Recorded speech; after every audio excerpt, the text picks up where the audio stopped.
Yeah, man. That's hot shit right there, man. So what we gonna do? We gonna dub? News networks are not even getting clicks like that. So this shows like there's an opportunity for this, what we're doing here on this show.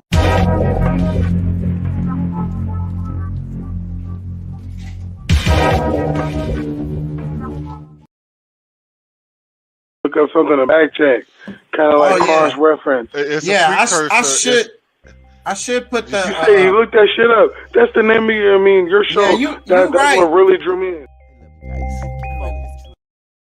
Remember, we want you to be an activist, and don't take our word for it. Look that shit up. Pulley.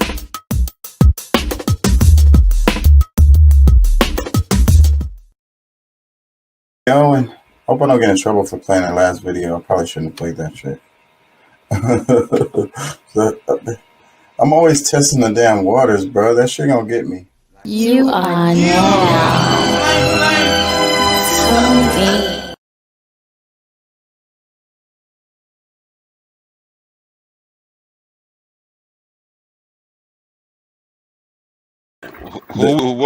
Who and what are we gonna complain about tonight? You are now tuned in.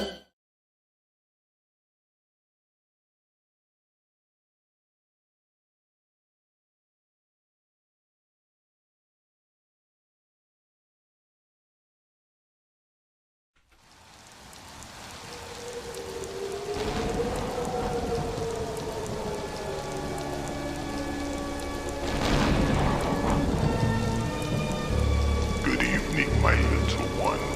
I shall make you psychotic. Mommy, what does psychotic mean?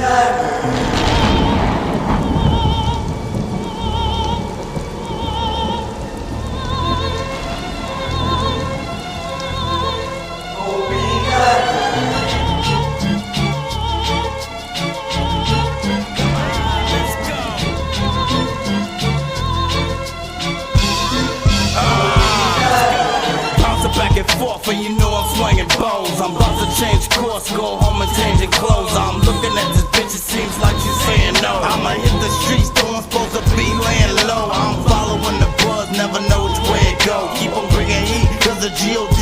say it so. Sailing on the beat, so you can't chop and play it so. She got me for a piece, now I'm about to pay the hoe. Stop smoking, switching sweets, why I gotta take a toke. Now I got a little guac, now I gotta make it grow. Keep on thinking we some hee-haw, ma and pa folks. We gon' hit you in your teeth, we keep a buzzsaw close. I've been on it 5 days, so I'm sitting sideways. Now get out of my way, or I'ma hit your Hyundai. Take a lick on my dick if you don't like what I say. I'm the shit with the shit, so we gon' do this my way. And we just getting started, so go and say your grace. I'ma eat you rappers, though I won't enjoy the taste. I'm closing your estates while you falling on the stakes. I'm rolling on the bass while you rolling on the face.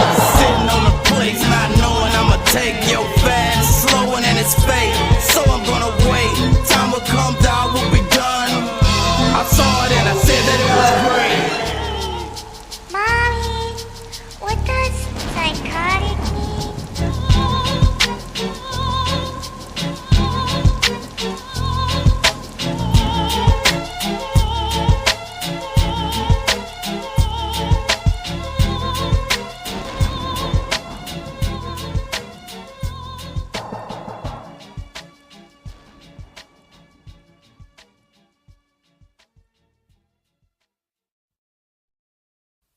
Yeah, you know what I'm saying?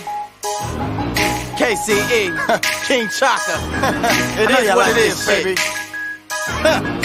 You really not feeling me? Let me find out. Yo, question my ability. Let me find out. Invest in my enemy. Let me find out. There ain't no telling what you finna see. You finna find out. It's something that enters me. You finna find out. Then exit with energy. You finna find out. Riding flows like centipede. You finna find out. Screw those that's kidding me. Let me find out. Get the big lips. I'ma call you Bill Bellamy. When you talk your shit, man, really it's killing me. Hit you with my fist and I'ma do it lyrically. Crazy ass brick, so I might do it literally. I'ma do this till I'm old eating celery. How old is Jay-Z? He gotta be 70. Come to my show or I'ma do it bitterly. Or it's a porn star with a bitch named Beverly. Keep waiting tables, yeah. Spicy means peppery. Or get tattoos and work in the factory. Whatever I do, I'ma do it happily. I'm tired of these rappers too, they do it tackily. That's why I'm here, I'm the shit this year. We gon' keep it moving, grooving, give you something you can feel. When shit's fucked up, gon' drop a tear. I'ma pull my pants up, grab another beer. Rap's messed up and I don't have no fear. Attack the chest up, it's a grown man in here. Ask you little chaps, what have you done in the field? Throw your sets up, let them know you're still here. I said you really not feeling me, let me find out. Yo, question my ability, let me find out. Yo, invest in my enemy, let me find out. Ain't no telling what you finna see, you finna find out. Yo, you really not feeling me, let me find out. Yo, question my ability, let me find out. Yo, invest in my enemy, let me find out. Ain't no telling what you finna see, you finna find out. Yeah, bounce, rock, shake, wiggle.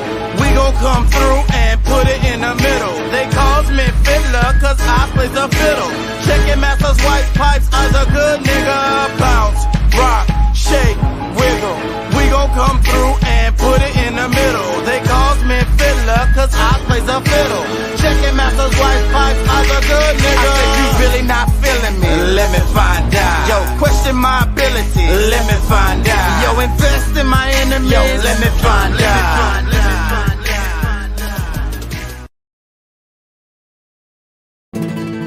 Dime qué tú quieres, papi. ¿Quieres que lo mueva para ti? Mueve, mueve. ¿Te gusta cuando me muevo así? Así. Mueve, muevo, mueve. Hey, you, we up in the place, we up in the place, we up in the place. Hey, you, make your body shake, make your body shake, make your body shake. Hey, you, we up in the place, we up in the place, we up in the place. Hey, you, make your body shake, make your body shake, make your body shake. Hop, hop, jump, skip up on the floor. If they didn't know, then we gon' let them know. Drop low, giving them a show. We gon' give them something that they never seen before. Hop, scotch, 784. Bouncing on the beat while keeping the flow. Stop, watch, freeze and go. Cock-a-doodle-doo is what you eating off the floor. Pop, lock, do it by yourself. You know you the best, you don't need nobody else. Rock, hip, toast to success. You was born a winner, so you never nothing less. Hey, you, we up in the place, we up in the place, we up in the place. Hey, you, make your body shake, make your body shake, make your body shake. Hey, you, we up in the place, we up in the place, we up in the place. Hey, you, make your body shake, make your body shake, make your body shake. Bow, bow, rock, rock, shake, shake, wiggle, wiggle, wiggle, wiggle. Bow, bow, rock, rock, shake, shake, wiggle, wiggle, wiggle. ¿Quieres que lo mueva para ti? Bow, bow, rock, rock, shake, shake, wiggle, wiggle, ¿Te gusta cuando me muevo así? Así. bow, bow, rock, rock, shake, shake, wiggle, wiggle. When we come through, make you move just a little. Clap, clap, snap, do it from the hip. You can do this whether you stand or sit. Pump, fist, do it with your wrist. Pump it back and forth like you trying to catch a fish. Hip, twist, do a finger kiss. Rocking back and forth as you make your body shift. Top, tick, do it like you sick. 2 + 4 is 6, and that's a ripper thick. Top, 6, we gon' let it rip. We got your attention and we not gon' let it slip. So hands up, move your head and know what's up. Now it's shoulders rolling while you showing them your stuff. Hey, you, we up in the place, we up in the place, we up in the place. Hey, you, make your body shake. shake, make your body shake, make your body shake. Hey, you, we up in the place, we up in the place, we up in the place. Hey, you, make your body shake, make your body shake, make your body shake. Bow, bow, bow, bow, shake, shake, wiggle, wiggle, wiggle. Bow, bow, bow, bow, shake, shake, wiggle, wiggle, wiggle. Que lo mueva para ti. Bow, bow, bow, bow, shake, shake, wiggle, wiggle. ¿Te gusta cuando me muevo así? Bow, bow, bow, bow, shake, shake, wiggle, wiggle, wiggle, wiggle. Make you move just a little, just a little, just a little, just a little, just a little, just a little, just a little.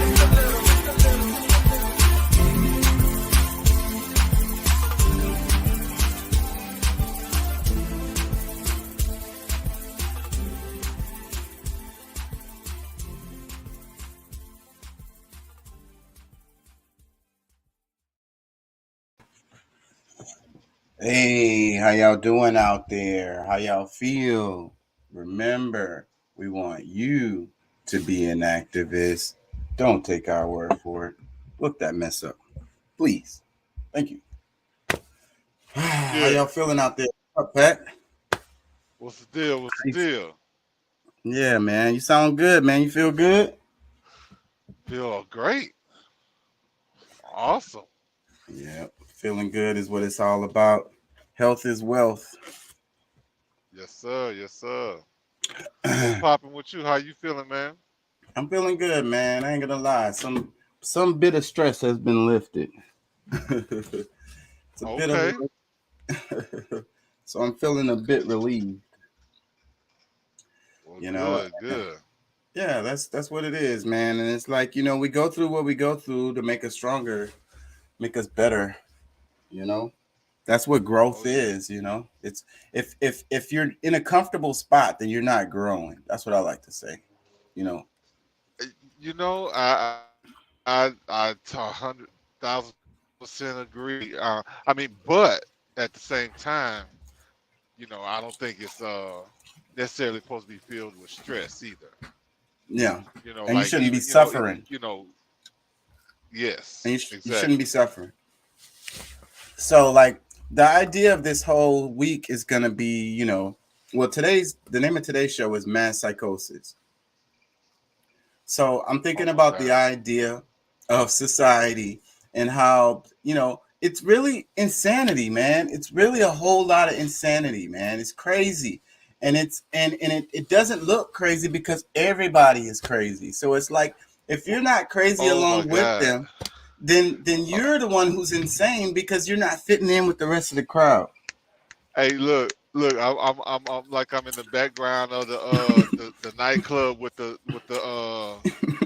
when they how they be snapping like yeah yes bro, because I mean say man, it's impossible to be in this country, maybe even this world during this time period and not be crazy, because I mean either you've fallen totally for the psychosis. That's a good idea. I was going to say that. Or you understand what's going on and you're battling it, and or others who like can't fully see what's going on. So like one way or the other, you're dealing, you're either insane or you're dealing with the insanity. And it's easy for you to get sucked in because then you're trying to fight their insanity with logic, like their illogical thoughts with logical thoughts, and that doesn't work because they're gonna come back around with something that's illogical again. Well, see, the thing is, to me, I feel like too many people have gotten too comfortable and like they actually feel safe. Like, and that's what's scary to me, that a lot of people actually feel safe under these conditions. And, for me, that's a problem. Like, I mean, like, like, I can't imagine, like, really being relaxed and acting as if things are okay when clearly there's, like, problems everywhere we turn. Like, I mean, there's things that we need to fix and, get, at least a hold of. But For some people, it's just kind of like, they're so used to just being like, well, that's just the way it is. Well, it don't have to be that. I'm You know what I'm saying saying? that's what You bothers know, me the most. It's like, well, I mean, there's nothing you could do about it, or it's always been this way. You know, yeah. that's I hate that. I hate that. I hate that. I mean, even if that's true, I still can't accept that. You know what I'm saying? I just can't. I Yeah, just man. can't accept that. And I feel like things are upside down, and that's what I mean by feeling like I live in Babylon. Like we live in hell. You know what I mean? It's like low third dimension, dense dimension, low energy, you know, lower self. Embrace your lower self, and just Well, be yeah. wicked. I mean, most people are, yeah, on the, utilizing the lower levels of their chakras, and like a lot of, I mean, some people don't even know what a chakra is, and you know what I'm saying. But like, okay, like a lot of them are dwelling within the lowest regions of your chakras. Your like I don't know, like to even say like their solar plexus are lit at all, because it's like so low level to where, like, some people they act as if they're, like they talk woke, but they act very, I don't know, Childlike. very childlike. I'm sure there's a better way to describe it, but like, yeah, I don't know, man. It's crazy. I'm gonna get into it. Let me play this though, right quick. This is just something random. Just to make this clear, in no way, shape, or form am I promoting hate or prejudice against anybody. There are good people and there are bad people. This is dark, so I will not whitewash this. Let's go down the timeline, shall we?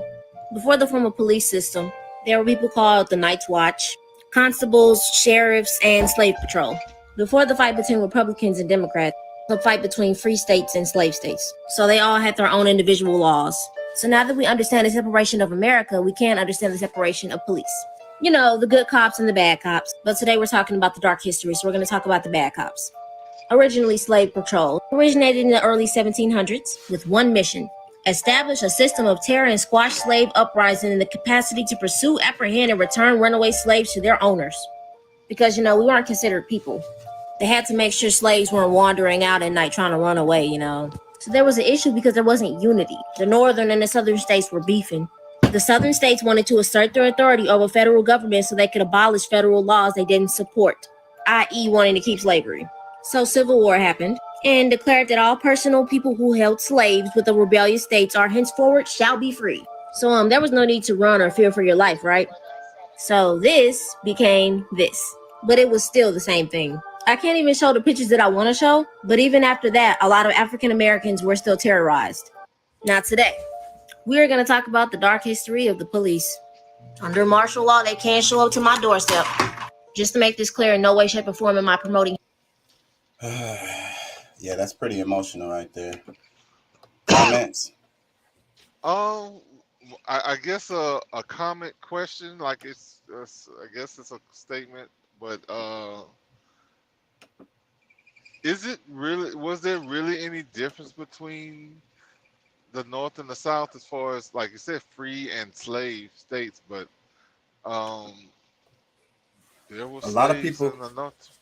yeah, a lot of people would argue that it wasn't much of a difference, and even the majority of the slaves being in the South doesn't really matter because the North benefited from all of that. Like, where do y'all think that all of the cotton was getting processed at? Well, What do you yeah, think? or not even I mean, because there was a lot of Yeesh. processing done down in the South too. But as far, because see, most people don't know that a lot of the reasons why they were trying to unionize the states, bring everybody together, was because that was their way of being able to still make money, because that's how they were making money, like after they were finished filtering the cotton, packing it up and sending it to Philadelphia or wherever they were sent it to, they were making the most money from the sales across, when they would sell it to England or, The shipping, yeah. yeah, different. So they were making the majority of the money, up north, and that's where the conflict kind of came in. It's like, hey, shit, y'all making all this money off of my product, the stuff that I'm, blah blah blah, and they're just like, man, look, you just get with it. Look, we the ones that's making this happen, blah blah blah. This is a shit. Well, we can make it happen. That's why Savannah, Georgia, ended up becoming such a big port, going, across the. Because they was like, we can ship too. Yeah, we can look. We don't we know how to do this. Even do the we got the the plantations. Like, shit, we'll keep all the money. You know what I'm saying? Like, but they still wanted to keep their slaves. It's just like, okay, even with you making all this money, you're not making it any better for your slaves, whether they was white or black or the indentured servants.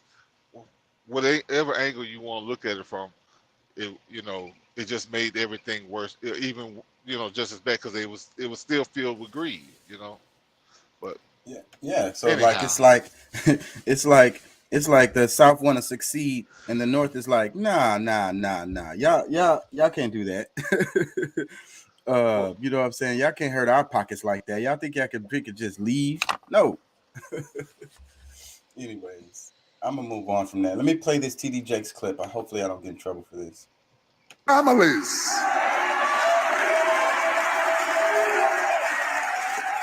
I know you can buy your own car. I know you can buy your own house. But until you create a need that I can pour into, I have no place in your life. So what the hell happened? It didn't play the whole thing. What happened? I don't know. Maybe that was me. My mind said, "Shut the hell up." It froze up. Yeah, it froze up. Kevin Spacey. The other videos are playing. You did it with your mind. Hey, I don't know. I didn't know I could do that, but you know what? I'm just gonna accept it. He was making a good point. That's why I was gonna play it. I don't care about the messenger.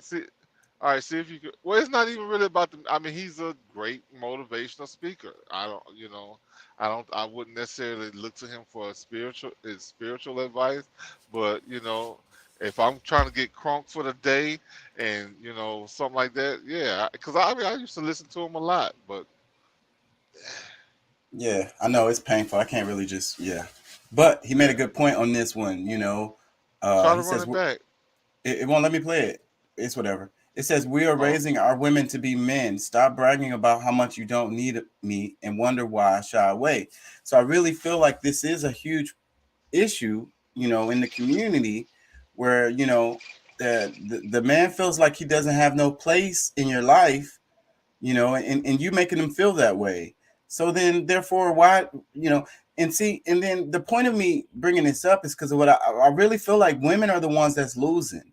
They're listening to this stuff in the media or whatever, the damn TikToks or whatever the hell. I don't know where they're getting it from. But as a result, they're losing. You know what I'm saying? With this attitude of, I don't need a man. Well, and see, it wouldn't be so bad because I mean, like the thing is that well, you know what? Because I mean, you can any one of us can say that I don't need a woman. But to me that starts sounding like, gay talk or if a woman, everybody needs somebody, and when a woman or a man starts saying they don't need their counterpart, that starts to sound like they looking down the road at something else. So it's like we all need somebody. We need we need each other. So like people really do need to cut it out. You know what I'm saying? Because shoot, can I survive without a woman? Yeah, of course. I mean, all of us can survive on our own for a while, but is that the healthiest place for us? Right, just No. like the one that says, my dad wasn't there. My mom raised me. I was fine. I don't think my kids need a man. I think they'll be fine. Overall, I'm sure you'd be fine if your mom can pour But out as much love into you as possible. But what do you think that it would not be more beneficial to your child to have, another parent? Like that, like that's the part. That's the part. So you're saying yeah, that they'll be fine, but wouldn't it not be better? Wouldn't it not to be optimal if they had at least two parents? yeah, but I mean, I see, I'm like, even before we even talk about the kids, because I mean, just for the sanity of like the two people, the relationship between the two people, before we even talk about even children, like, I mean, for each one to have a certain level of sanity is really for them, of course, like people being fair with each other, but to have that existence between two, like without those two, you really have nothing else. I mean, you have, or either you're causing some form of dysfunction, and it's not, because whatever dysfunction you have in yourself to think that you don't need a relationship with your counterpart is going to And cause some dysfunction into your children. So it's like, and I think that and I think you're right. I And don't, I mean, like, who doesn't want some help?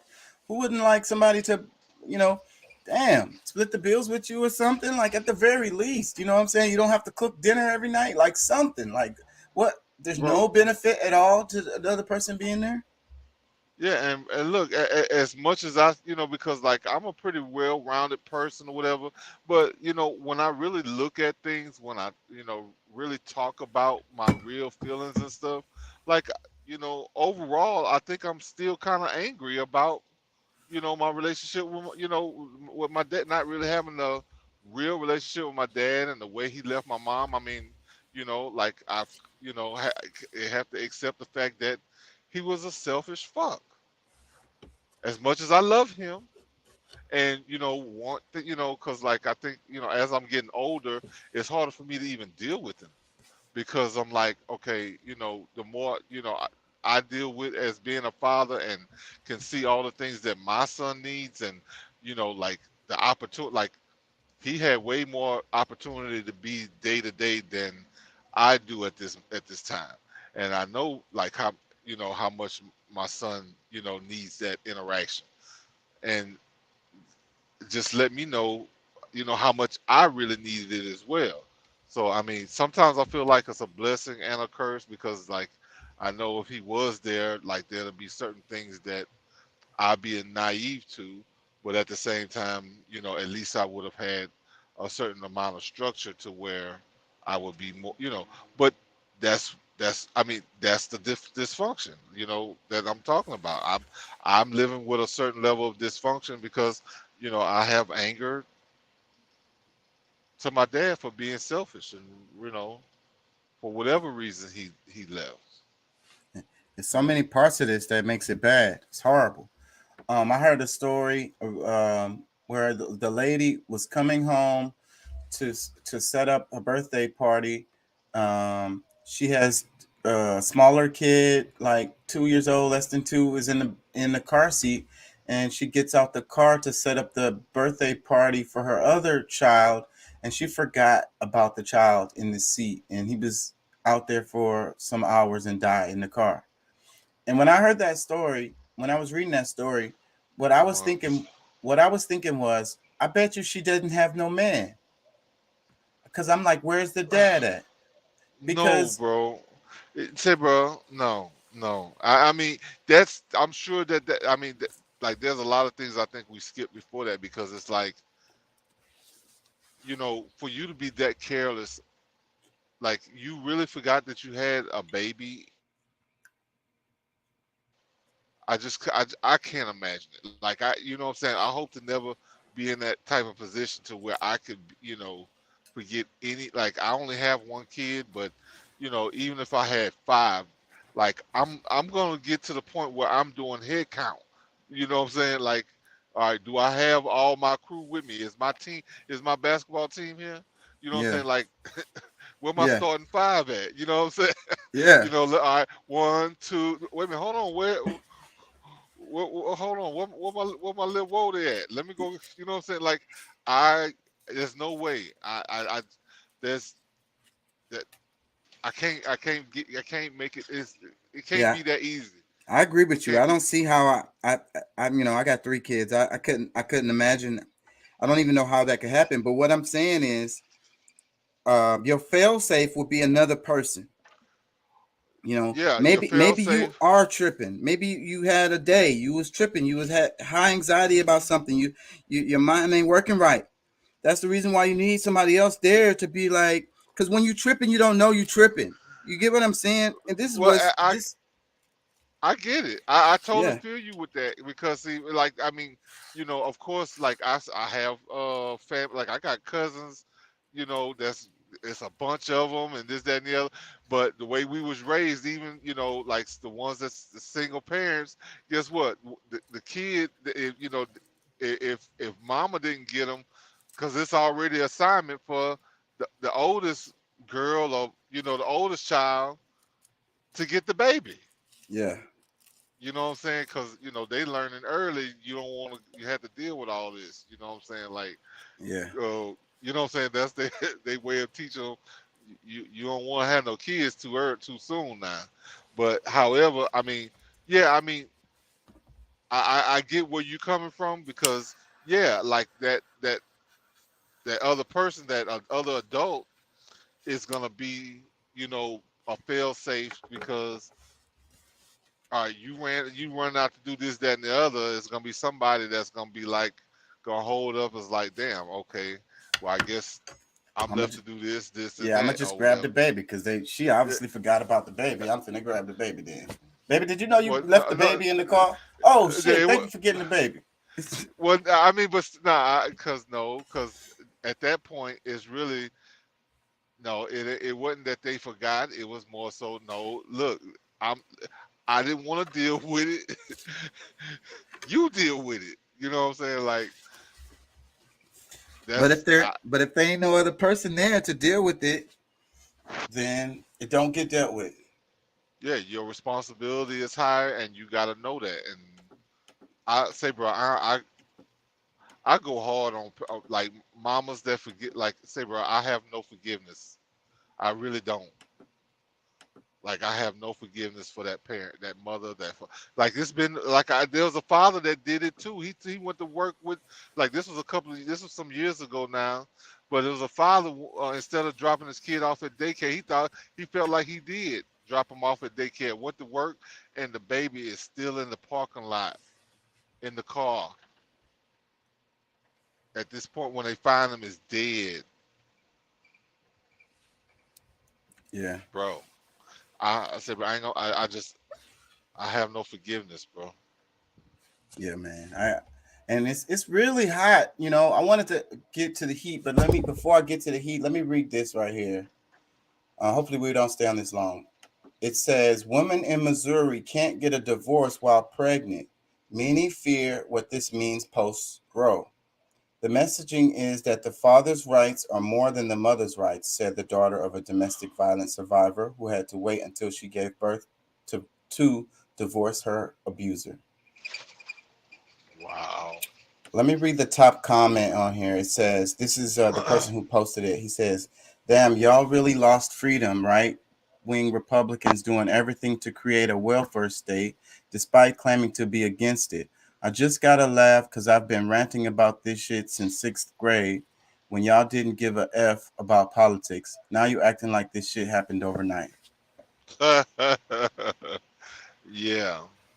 Well, look, I'm gonna say this on that first statement because I think women are like freaking out because like there's a place where, because I mean many places around the world, the father gets the kid. Like if the mother don't want to be there, she can go, but you're not taking these kids nowhere because this is the most the best foundation they have.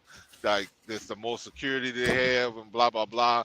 So like there's a lot of fathers in other especially I know in Africa, like the fathers end up raising the children because he had like for whatever reason, we find like there's more women these days that the mental stability, I think, is an issue that they don't really want to face or deal with. Now we have more places where they're dealing with the mental health and this, that, and the other. So I mean, and then especially like the different things that women are going through during childbirth, the different feelings, like there's all kind of things that they're going through that they don't really know how to deal with. And if you don't have mama or somebody that's like can be there to help and this, that, and the other, like I can only imagine the stuff that they really feeling. And it's a lot of dynamics that's going on. But then for a man that's seeing his wife that's dealing with these things, and she's talking about wanting to leave and this, that, and the other, yes, he's gonna be angry. Yes, he's pissed because he's like, what the fuck are you doing? You know what I'm saying? I married an adult, and like a lot of times, men, we don't know all of the shit that's going on, with their bodies, the hormones and the chemical dispersions, in their body. Like we don't really get it. Like I found out a lot of stuff after the pregnancy of, the different things that, that goes on. So like I can even speak the way I'm speaking now. But bro, it's a tough thing. But I mean, you pregnant and you're married and you think your husband is not gonna be upset that you're talking about leaving him or even having an abortion? Like what? Or you want a divorce and you're pregnant with his kid? Like you playing, right? You should. Okay. So I mean, like I said, I see it from both sides, but somebody's got to show to have some sanity in that situation. Like, it's tough, man. Let me play this clip for jokes. I'm up. I can run faster than a bitch around the house. I'm alive. I'm dead. I'm watching TV. I'm looking at you. Fuck you. I'm dead again. I'm up. I can run faster than a bitch around the house. I'm alive. I'm dead. I'm watching TV. I'm looking at you. Fuck you. I'm dead again. I'm up. I can run faster than a bitch around the house. When I first saw it, it gave me giggles. I laughed really hard at that. Yeah, man. I had a dog like that, bro. Like, what was it? Damn. Man, they just had so much energy, bro. Like, damn, I can't think of the name of the dog. Her name was Jana, but man, she could not sit still, and she wanted to play all the time. But yeah, that's funny as hell.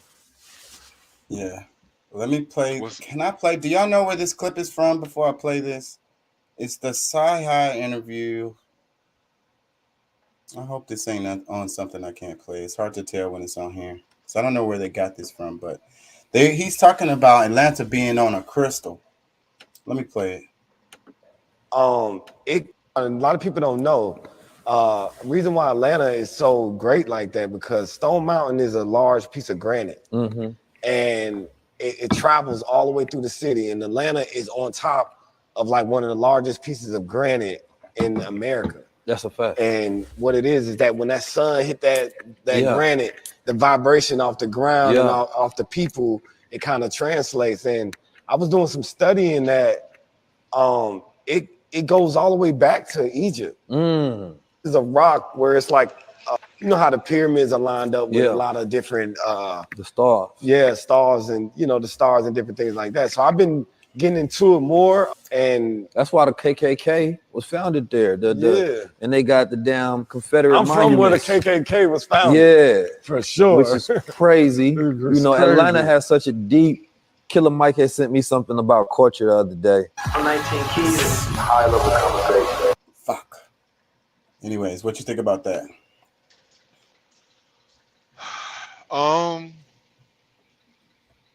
Well, I mean, I know that I knew about it being granite, and I guess I never really conceptualized the whole idea of, what that does for people or even against people, because, some of those energies can be so strong to where, like, if you don't really know what it is and how to use it, it can actually probably be more detrimental to you than positive for you.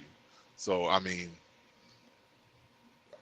maybe we can say, I mean, it does give some explanation about, you know,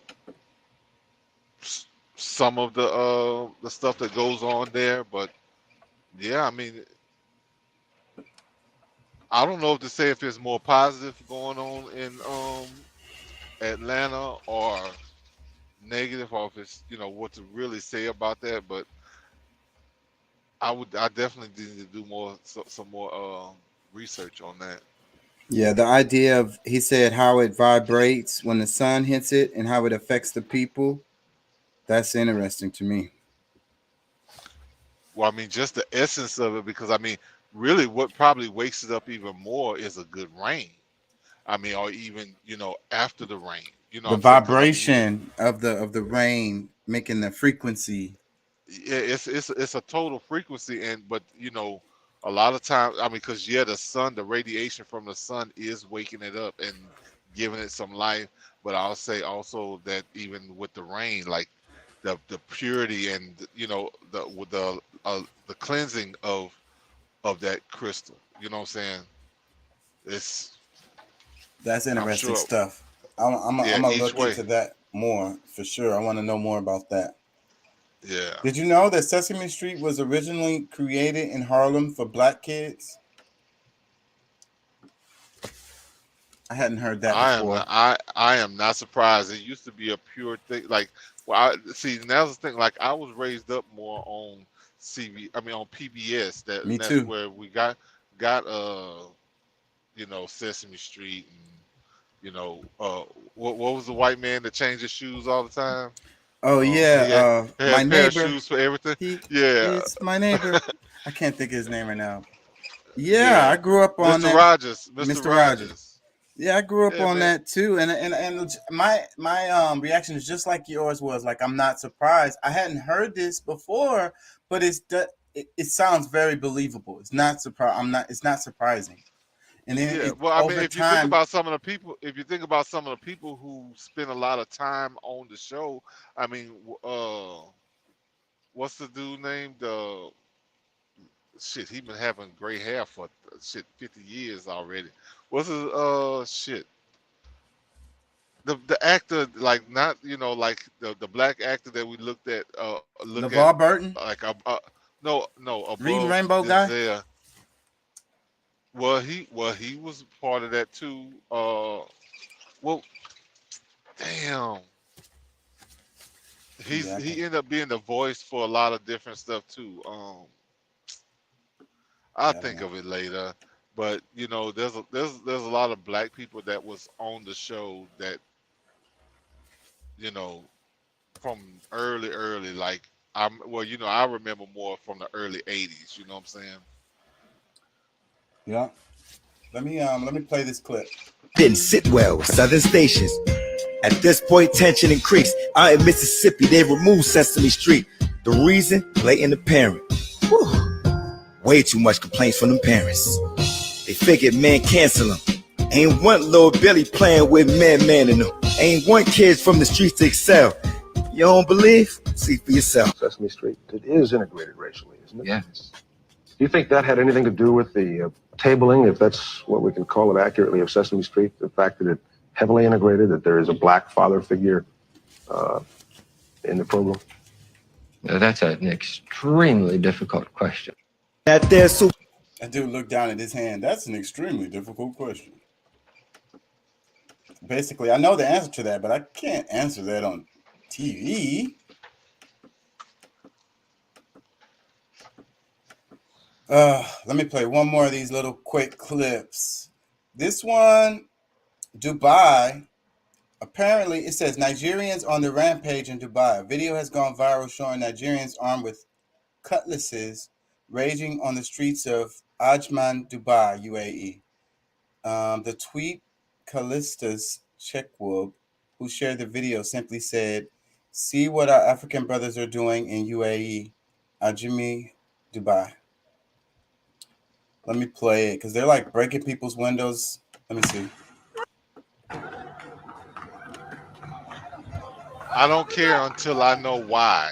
Yeah. I mean, hey, I don't know what's going on. You know me. That's the anarchist. So yeah, I mean, these I'm guys. sure, but I'm sure there's a good reason. Yeah, look. Look. These guys are running around. Look, okay, now it looks like Arabic people in this car, and they just bust out all the windows of the car with the hatchet. And then they're screaming. It's like they're saying something.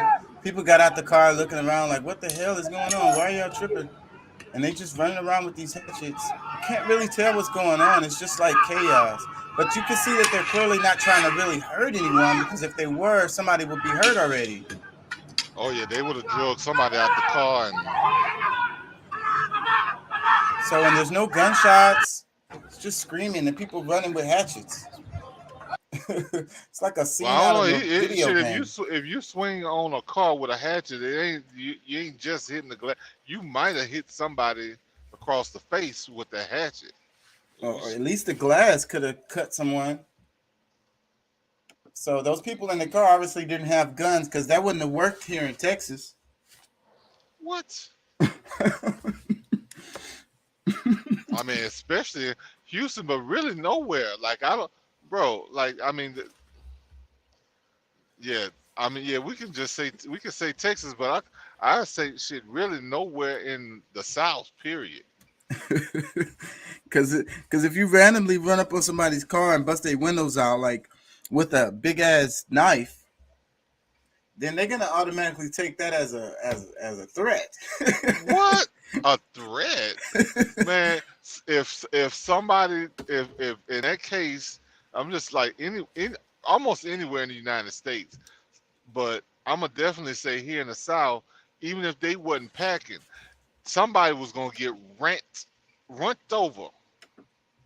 You like that car would have got started and somebody would have got ran over. Yeah. So what it makes me think is that, maybe they had some kind of, reason to be wilding out, and that's the reason why people wasn't reacting to them.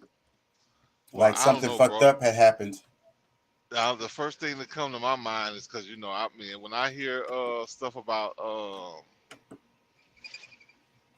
why I don't know why I was just thinking Saudi Arabia, but the Dubai and all that is like it's a lot of freaky shit that go on in Dubai.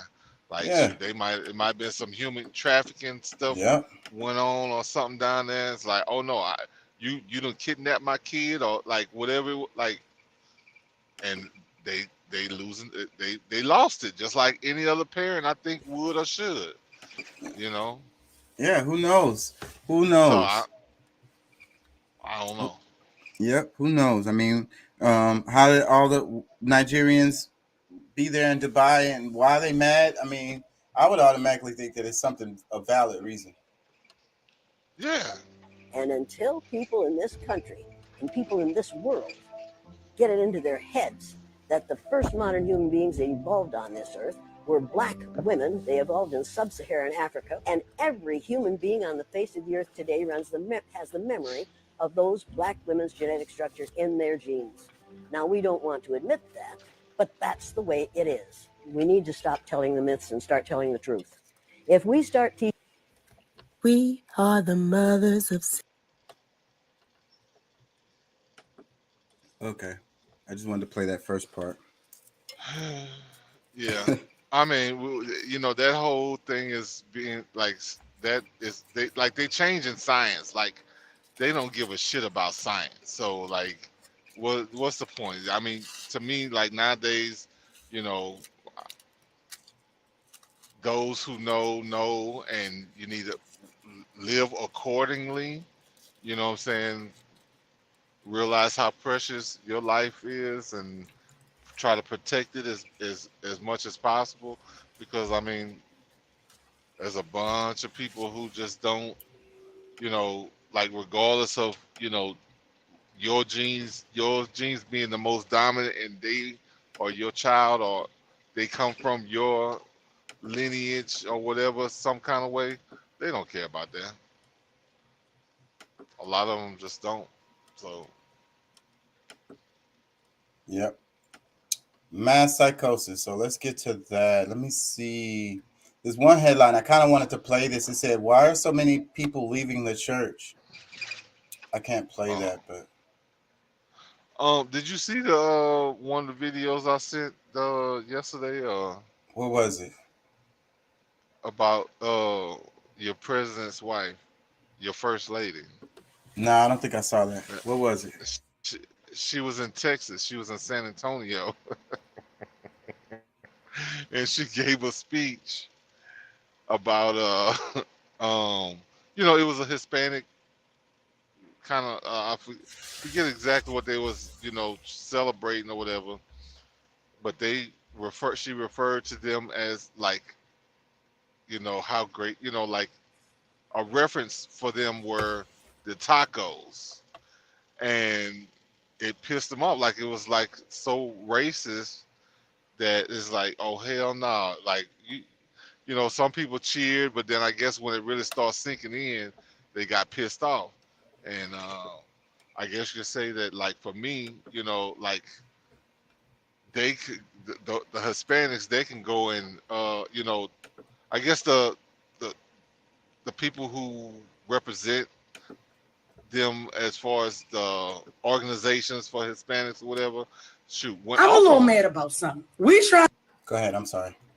Yeah, they went off on them, and in comparison, I mean, because the reason why I was saying is like, see, at least they got people that talk the way they're supposed to talk to the president and them for saying some stupid shit, but then we got a bunch of coons that's in place that'll be like, oh, pretty much, oh man, so that's all right, it's no problem, yeah, I love fried chicken and watermelons. Yeah, let's, I mean, what I'm saying, like the difference between the Hispanics and the blacks and black people, regardless of your status or whatever. But I mean, as far as black people, like,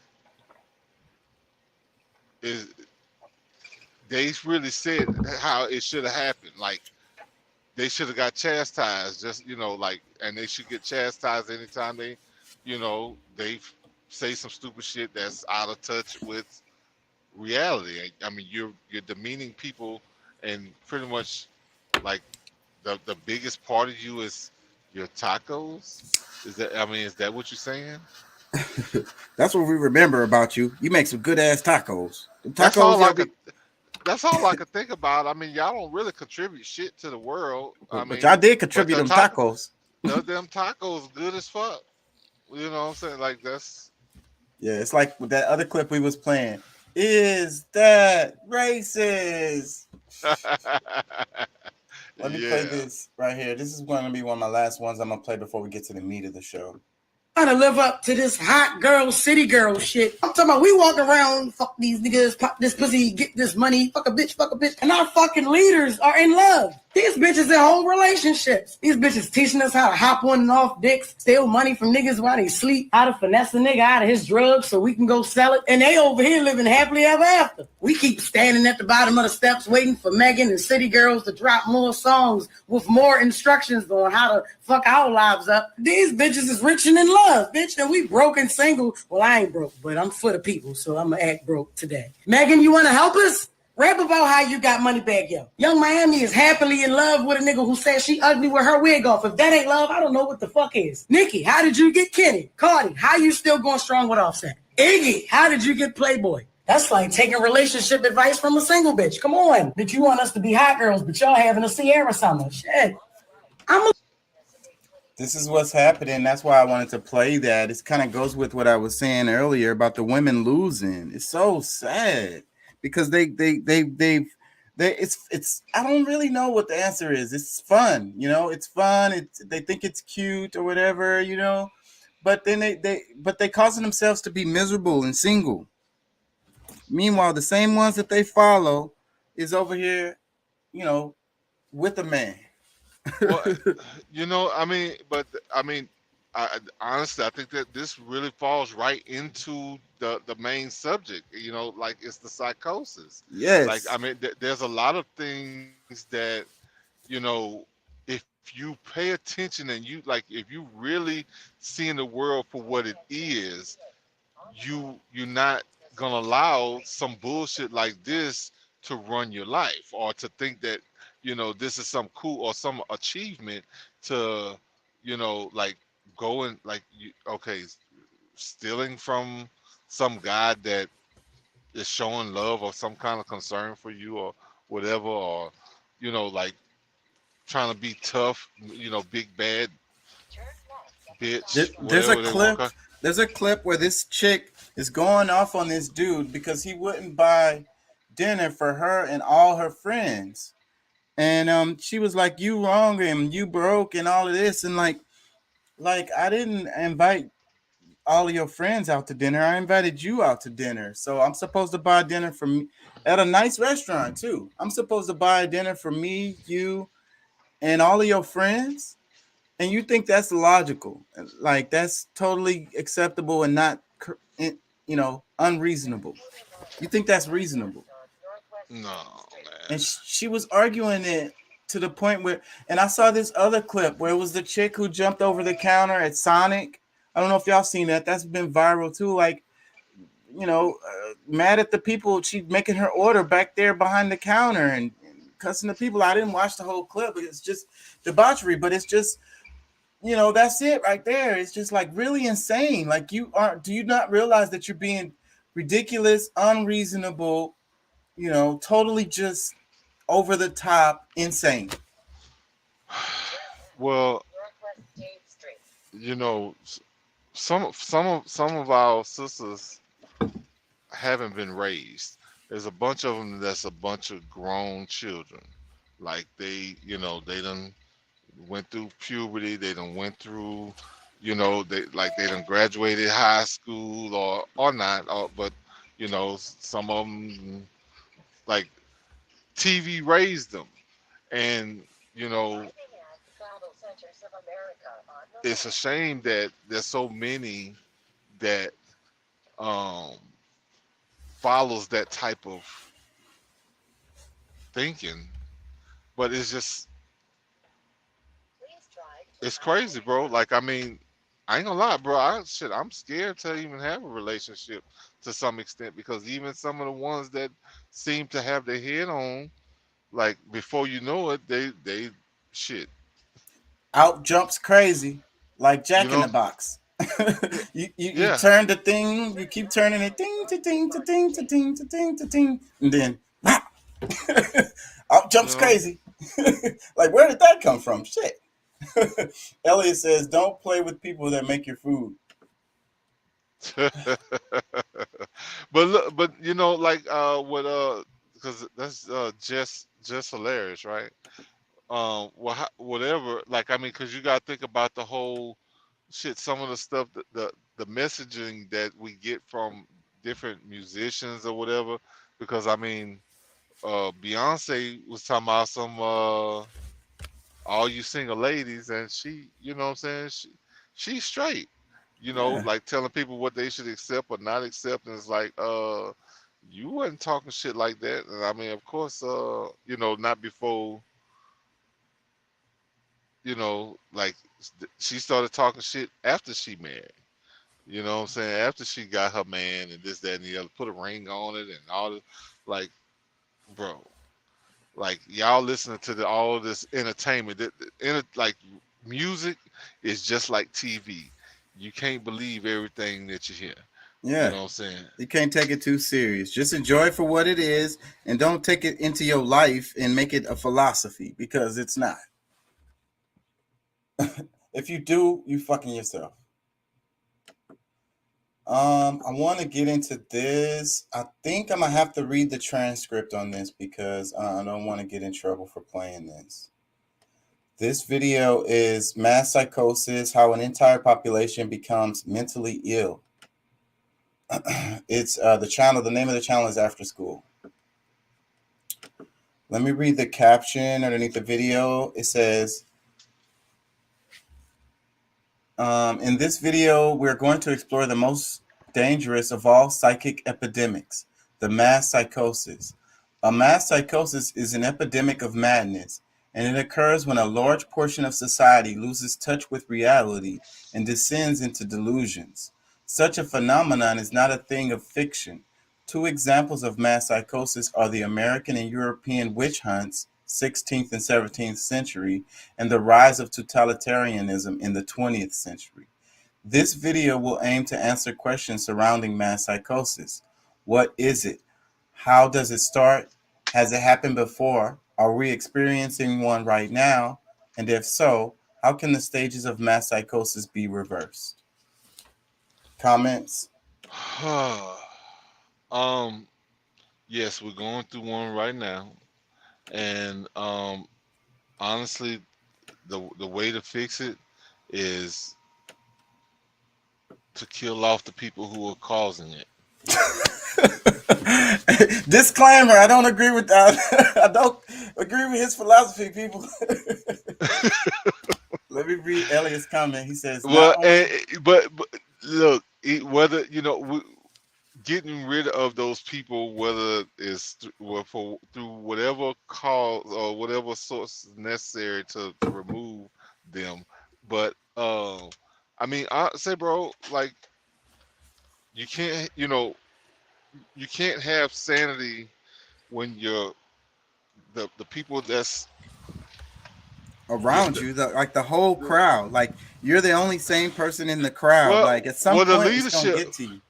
Well, if the leadership is guiding people or allow, you know what I'm saying, like pretty much saying like this type of stuff is okay and it's normal, and just fit in just the best way you can.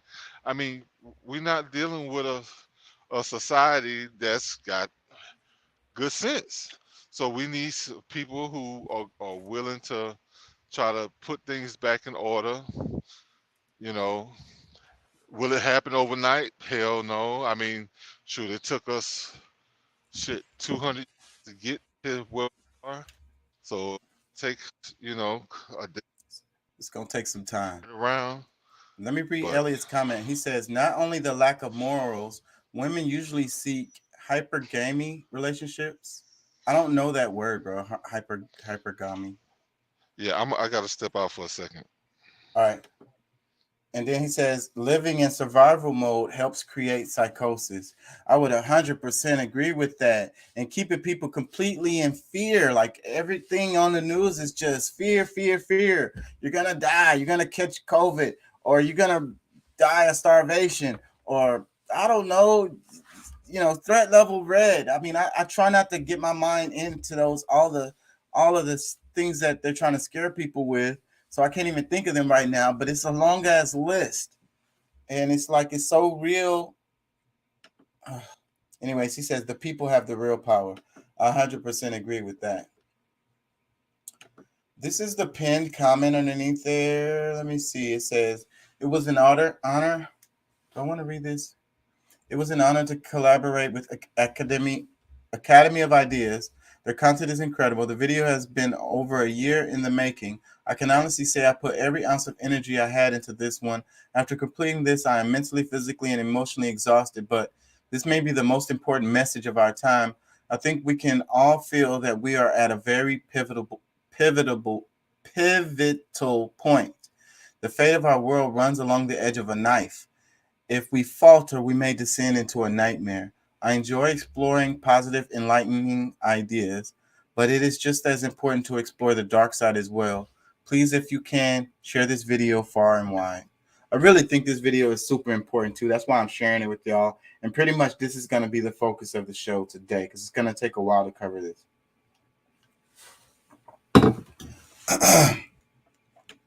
Let me read some more comments underneath here.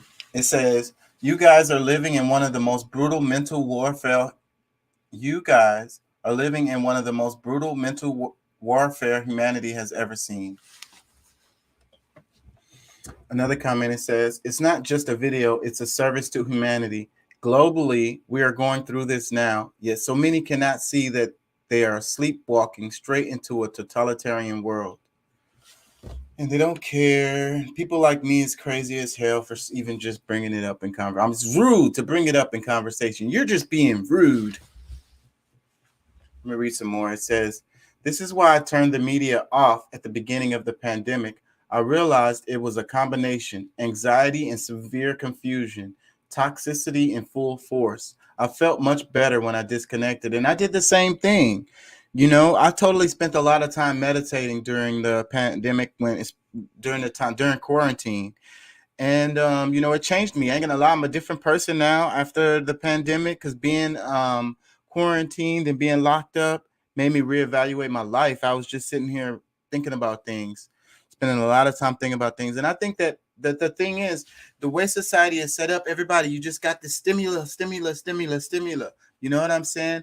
Everything is emotional. Everything is, you know, to keep you like jumping from one thing to another. And you never take a moment to reflect on yourself or the world or what you're really doing or why you're doing it. None of that shit. Like when I take a shower, a lot of times I like to turn off the light, and I take a shower without any light, because a lot of times I stay in the shower and I kind of meditate. The sound of the water, the vibration of the water kind of helps. But the main thing is it's drowning out all of the stimuli. So that's another reason why I turn off the light, because I want as little stimulus as possible. Therefore, I can just kind of go into my mind and kind of just like release all thoughts and just kind of relax, you know? Or even plan something out that I want to plan out, because I plan things out in my head and I work out all the details. Anyways, that's just me. Call me crazy. Let me read the comments.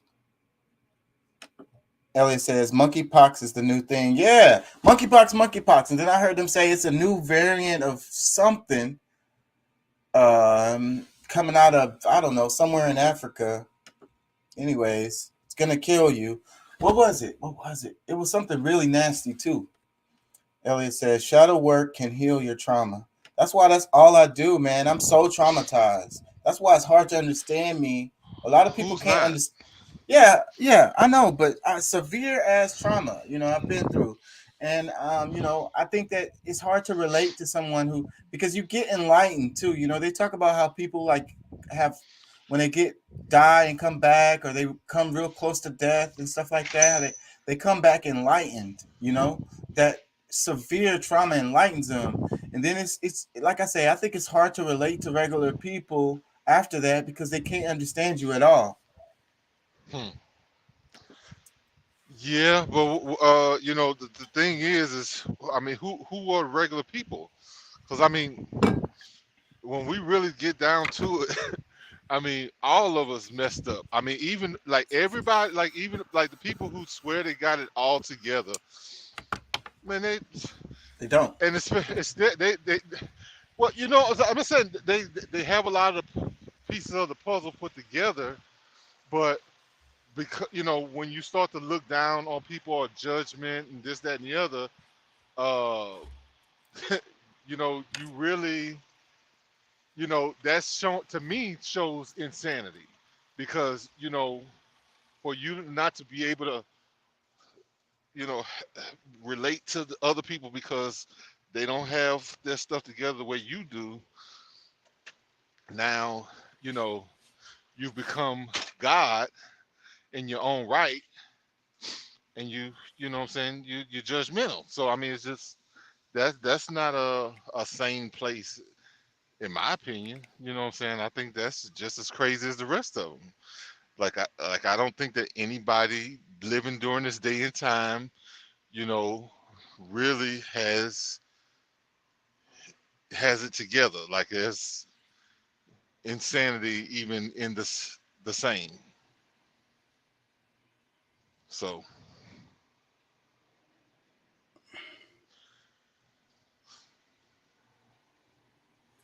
Yep. I got distracted. Sorry. Elliot says cold showers has less fluoride. He says if you're fucked up, put your hands in the air. No one. I'm telling you.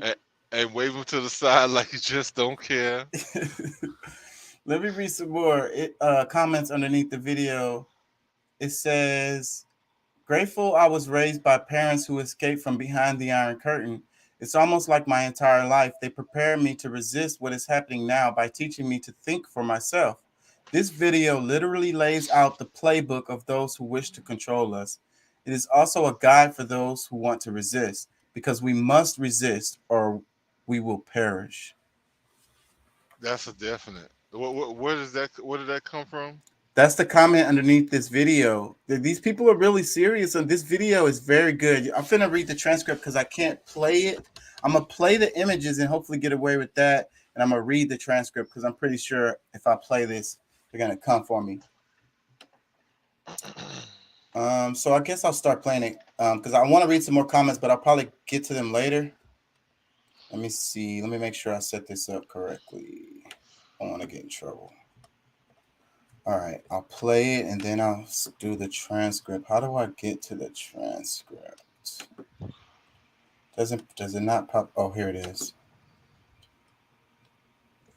Okay, boom. All right, now make it bigger. Oh shit, the transcript went away. Hold on. Oh, is it because I'm not sharing? Am I sharing? I am sharing. Okay. I'm not looking right now, so I can't tell you. All right, I have to just read it. So I'm gonna just start reading it. Yeah. It says, the masses have never thirsted after truth. They turn aside from evidence that is not their taste, preferring to defy error. If error seduce them, whoever can supply them with illusions is easily their master. Whoever attempts to destroy their illusion is always their victim. According to the psychologist Carl Jung, the greatest threat to civilization lies not with the forces of nature, nor with any physical disease, but with our inability to deal with the forces of our own psyche. We are our own worst enemies, or as the Latin proverb puts it, man is wolf to man. In Civilization in Transition, Jung states that this proverb is a sad yet eternal truism, and our wolf-like tendencies come most prominently into play at those times of history when mental illness becomes the norm rather than the exception in a society, a situation which Jung termed as psychic epidemic. Indeed, it is becoming ever more obvious, he writes, that it is not famine, not earthquakes, not microbes, not cancer, but man himself who is man's greatest danger. To man, for the simple reason that there is no adequate protection against psychic epidemics, which are infinitely more devastating than the worst of natural catastrophes. In this video, we're going to explore the most dangerous of all psychic epidemics, the mass psychosis. A mass psychosis is an epidemic of madness, and it occurs when a large portion of society loses touch with reality and descends into delusions. Such a phenomenon is not a thing of fiction. Two examples of mass psychosis are the American and European witch hunts, 16th and 17th centuries, and the rise of totalitarianism in the 20th century. During the witch hunts, thousands of individuals, mostly women, were killed not for any crimes they committed, but because they became the scapegoats of societies gone mad. Let me pause it there. You want to make comments? I always bring up the damn witch thing because it's so ridiculous. It's like some guy, the girl walks by, the guy gets an erection, he looks over, he says, witch! And then they burn her and hang her. Freaking crazy.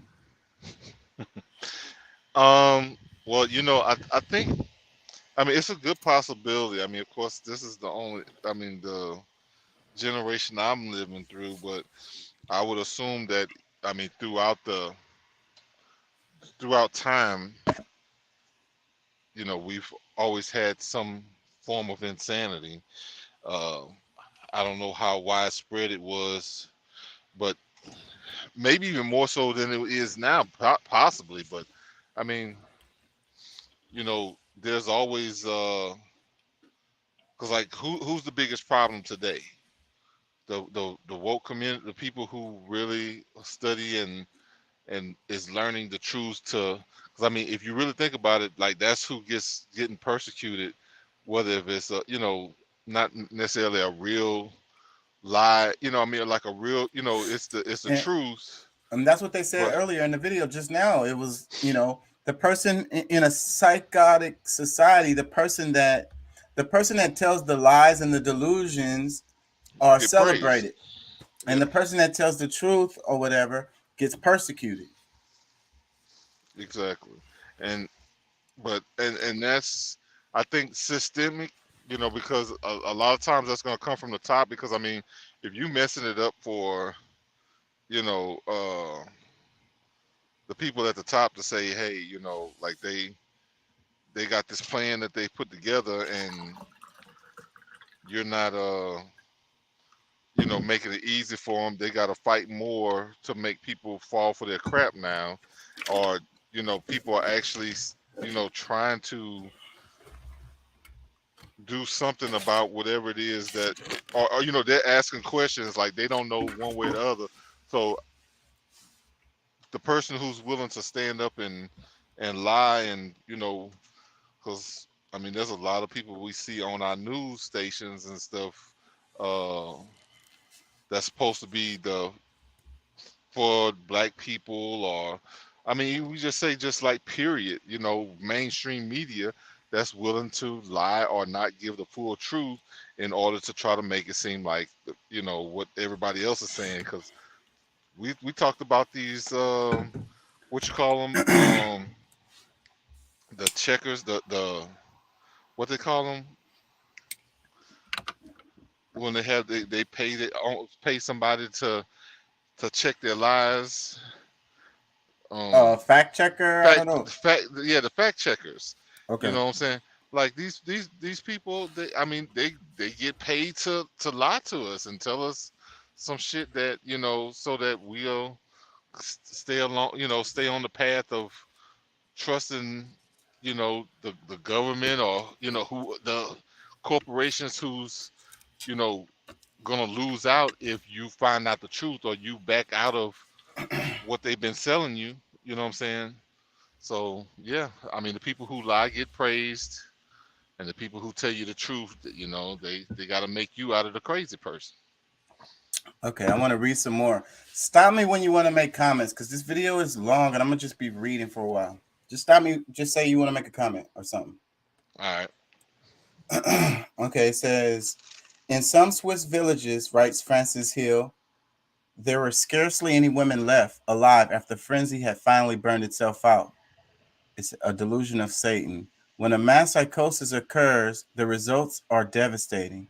Jung studied the phenomenon and wrote that the spirituality inferior, they sink unconsciously into an inferior intellectual level.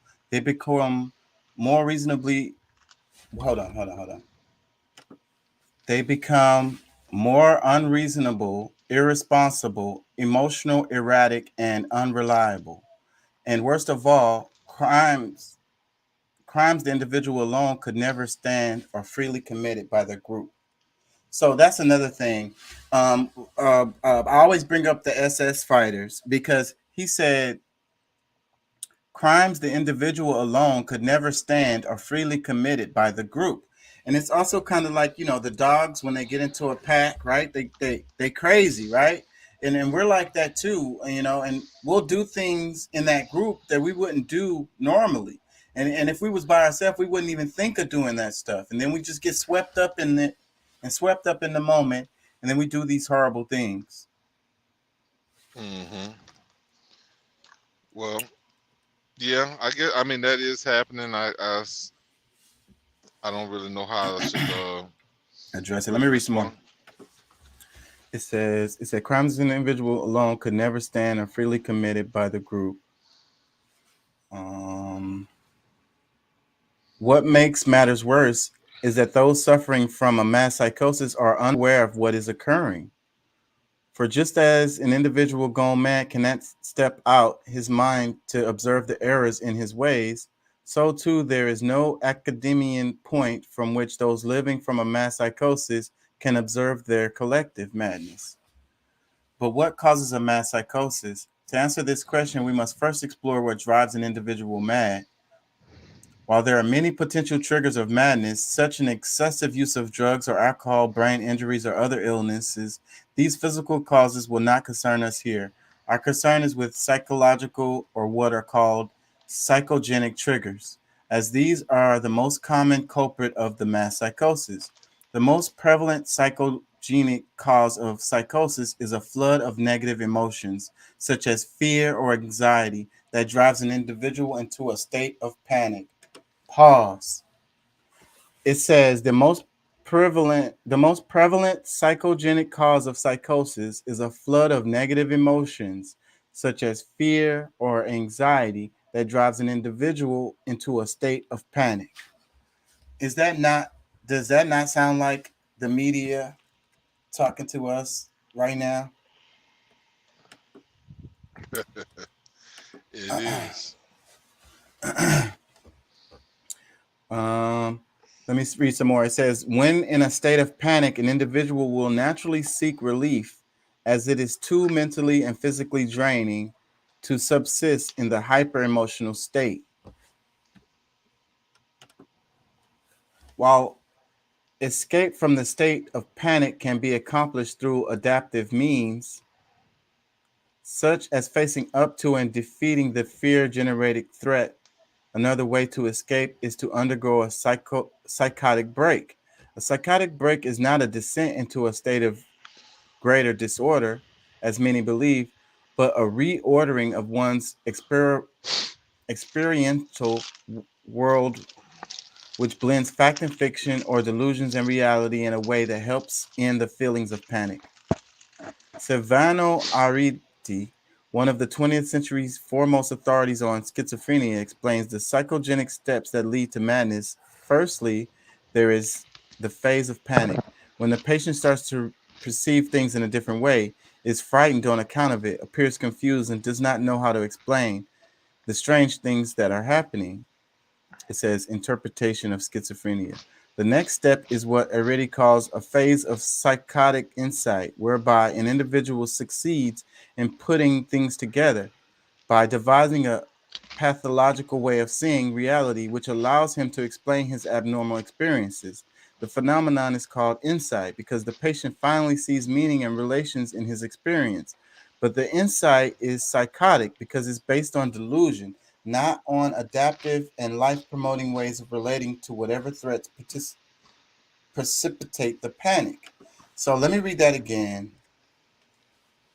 He says the insight is psychotic because it's based on delusions, not on adaptive and life-promoting ways of relating to whatever threats precipitate the panic. So basically it's like, you're crazy, you go crazy, and then it makes sense, and because you start basing your philosophy on delusions. And then that's what we was talking about when we were talking about religion and how you lie to your kids and tell them whatever, and then so then what happens is their minds, they start basing their philosophies on this shaky ground. You know what I mean? These disillusions, these lies, these untruths. Therefore, that when things happen in their life, it doesn't make any sense. But then they try to make sense out of it using the delusion.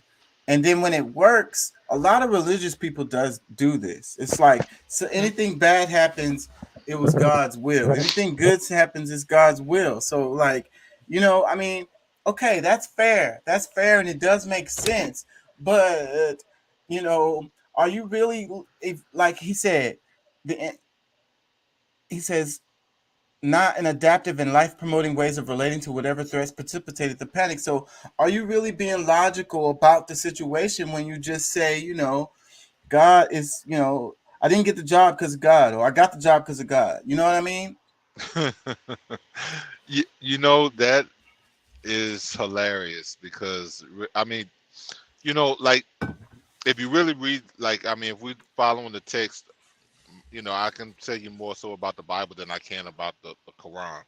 But it tells you, faith without works, that, like if you don't do something, you're not going to get anything.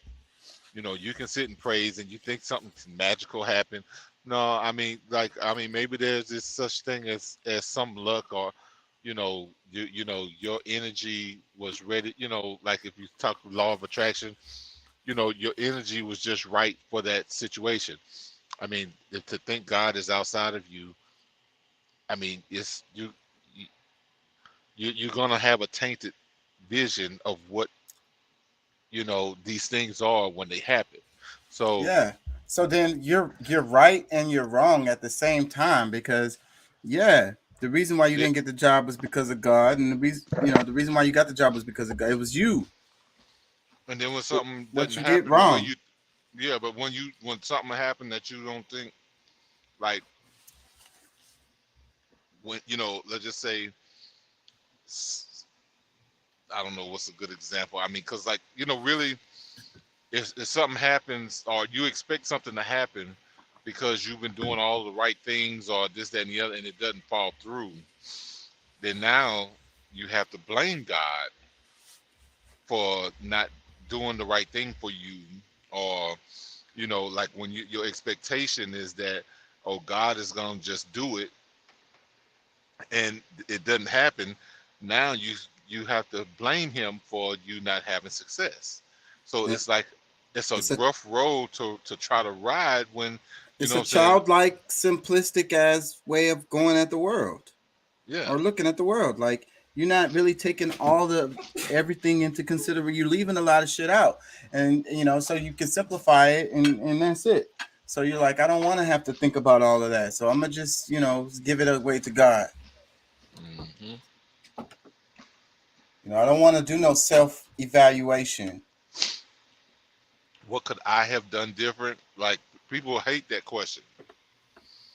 What could I have done different? What more could I have done?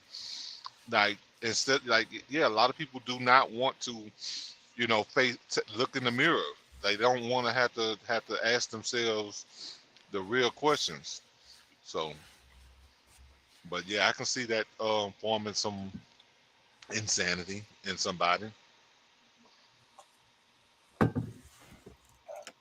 I'm gonna read some more. I'll make sure I don't have comments. I have to keep going back because I can't see both screens. Okay. It says the delusions, in other words, allow the panic-stricken individual to escape from the flood of negative emotion, but at the cost of losing touch with reality. See, that's basically what we just said. Let me read that again. It says the delusions, in other words, allow the panic-stricken individual to escape from the flood of negative emotions, but at the cost of losing touch with reality. And for this reason, Areti says the psychotic break can be viewed as an abnormal way of dealing with the extreme state of anxiety. Man, that's heavy. I mean, I know so many people that's dealing with that, like getting mad at me because I see or may, when I express my vision, or like how I'm seeing the world. I mean, of course, I'm the one that's crazy. I'm the one that, I'm wasting my time shuffling this paperwork, you know, doing this, doing that, or whatever. But the proof, you've been seeing the proof. Like, I mean, when stuff don't make enough sense, like at some point you got to figure out something. Like, you don't just sit around and just be like, well, it just, I mean, that's just the way it is, bro. Like, God, if you really believe in God, let's you know what I'm saying. If you let's look at it from your, I'll take it to them. Like, let's look at it from your point of view. Even from your point of view, everything you're saying is that, you know, it's crazy. Like, I mean, like it's insane for you to continue doing what you're doing, even based on. Wait a minute. I don't know. Can Even you still based hear me? on, yeah, I can hear you. It's Okay. even based on your own logic is what you mean. Like, Yeah. even based on your own logic, because you keep on doing the same thing and keep on expecting to get different results, and it's not going to ever happen. And Yeah. then you pray about it. That's not going to help either. You need to change what you're doing. Go at it in a different way. Yeah. Let me read some more. It says, if a panic triggering flood of negative emotions in a weak and vulnerable individual can trigger a psychotic break, then a mass psychosis can result when a population of weak and vulnerable individuals is driven into a state of panic by threats, real, imagined, or fabricated.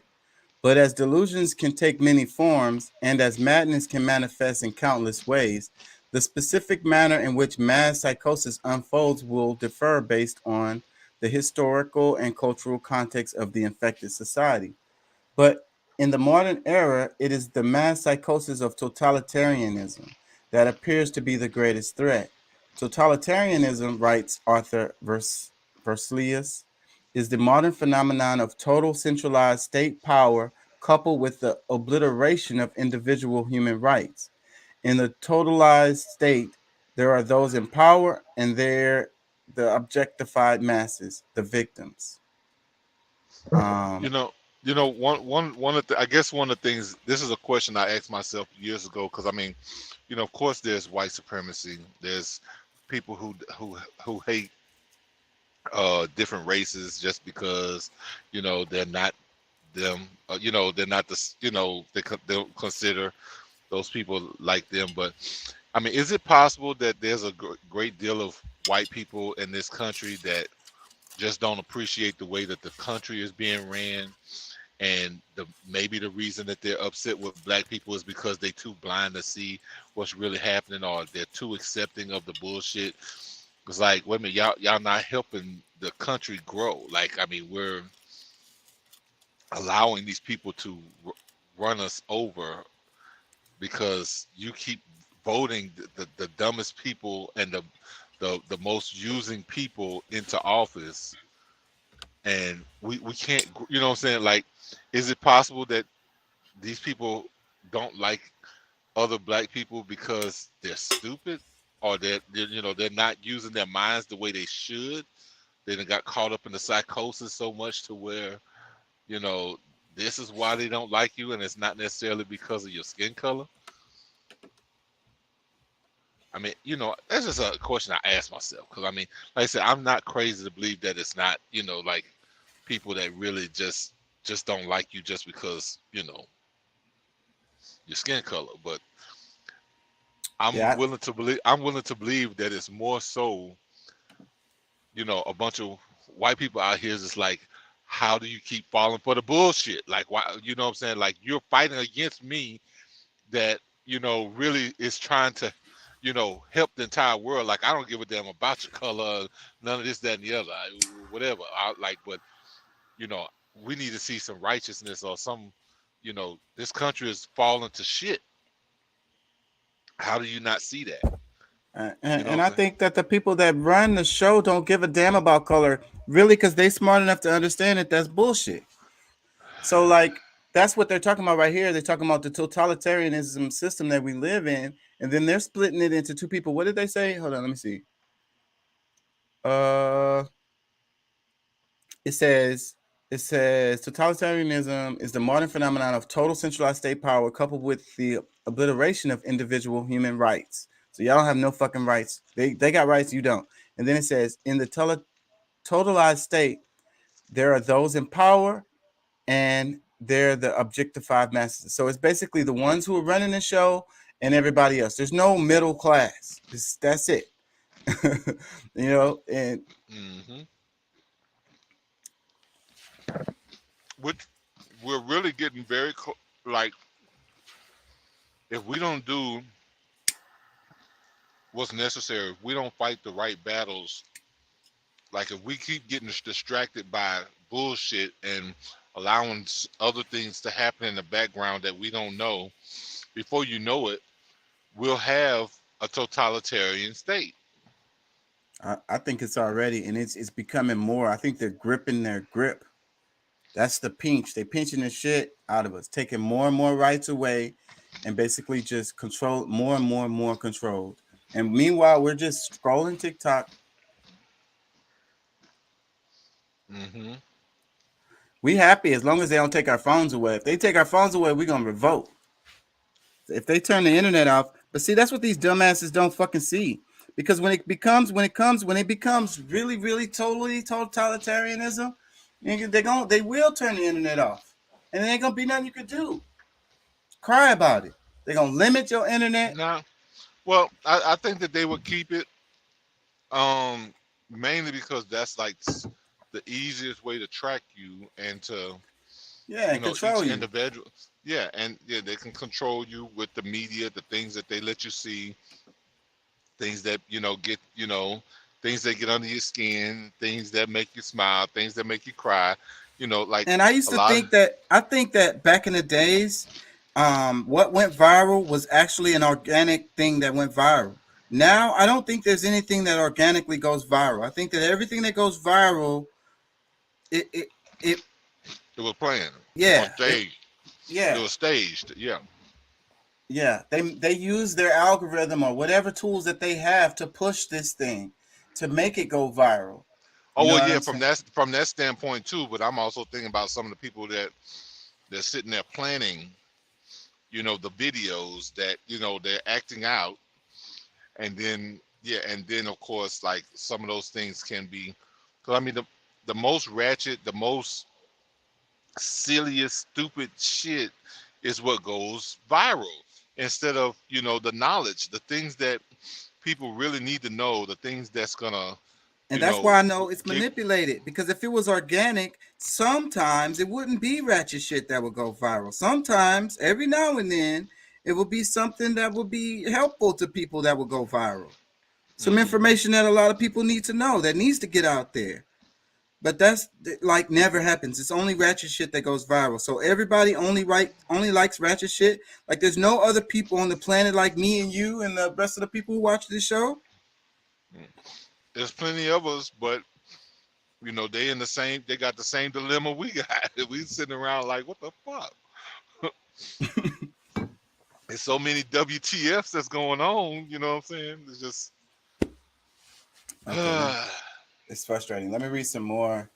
In a totalitarian society, the population is divided into two groups: the rulers and the ruled.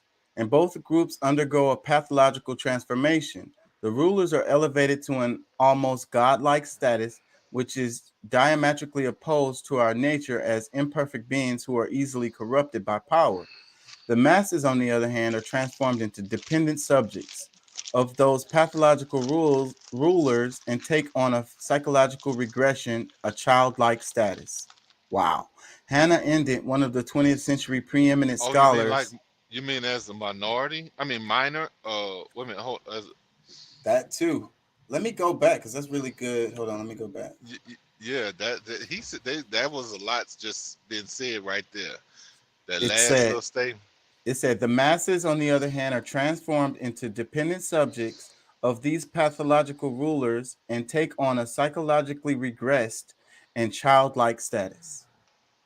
All right, so the childlike status has already happened, because I mean we have one group of people that pretty much what we would say white men that have the majority, and then everybody else pretty much is fighting over who's gonna get the crumbs on for the minority position, or who's gonna withhold the strongest position in the minority realm. So I mean, if you don't know who the minorities are, I mean, of course we're looking at black people. Some people say the brown, which I don't even know if that's a real thing, but black people, women, I guess actual children, LGBT, like all these people are fighting for the number 2 spot. They want to be able to be the class that's going to be elevated as who's got the the most power after the ruling class, I guess you would say. So yeah, it creates this pitting of different groups to each other, against each other, to fight against each other, to just to keep the people that's running the show to keep running the show, keep us from fighting them. Yeah, it make us want to fight our own brothers, sisters, cousins, and whatever, just because you want that You want the clout. You want to be able to get the. You want to say you the one with the power, but all in all, you still just at the bottom of the barrel with everybody else. They just give you that idea or that uh, The delusion. illusion. Let me read some more. Hannah Arendt, one of the 20th century preeminent scholars of this form of rule, called totalitarianism an attempted transformation of human nature itself. But this attempted transformation only turns sound mind into sick minds, for as the Dutch medical doctor who studied the mental effects of living under totalitarianism wrote, there is in fact much that is comparable between the strange reactions of the citizens of totalitarianism and the culture as a whole on the one hand, and the reactions of the sick schizophrenic on the other. The rape of the mind. The social transformation that unfolds under totalitarianism is built upon and sustained by delusions. For only deluded men and women regress to childlike status of obedient and submissive subjects and hand over complete control of their lives to politicians and bureaucrats. Only a deluded ruling class will believe that they possess the knowledge, wisdom, and acumen to completely control society in a top-down manner. And only when under the spell of delusions would anyone believe that the society composed of power-hungry rulers on the one hand and the psychological regressed population on the other will lead to anything other than the mass suffering and social ruin. The mass psychosis of totalitarianism has been induced many times throughout history, and as Mirlo explains, it is simply a question of reorganizing and manipulating collective feelings in the proper way. The general method by which the members of a ruling hold on. Is it playing? It's got to catch up. What's going on? How come it ain't catching up? 8:37. Did I lose link or something? Something happened, y'all. Is this at 9:05? Oh, because it's a big gap right there. That's why. The mass psychosis of totalitarianism has induced many times throughout history, and as Mirlo explains, how come it's a big gap right here? Something's going on. You know why you think they really want Americans to put their guns down? Like, I mean, they got to take a process, because if it doesn't happen this decade or next decade, like, they hope to work on one of these generations to be like, well, there's no need for these guns, and I mean, like, a lot of times they're saying that, like this, oh well, your gun rights are not being attacked, but honestly, it really is. Like, I mean, like, I think we're the only country that really has this kind of power to be able to protect ourselves this way. But they want total rule, and they can't if you're able to defend yourself from them. I don't know about that. I think that the economics is the way that they control you. They don't care how many guns you got, because you got to go to work. You got to pay that light bill. You got to pay that mortgage. They do care, because guess what? If we don't like the shit enough, if enough people get together like this is some bullshit, and we take on arms and we move their ass out of place, all the work that they've been doing for the last 1,500 years has gone down the drain.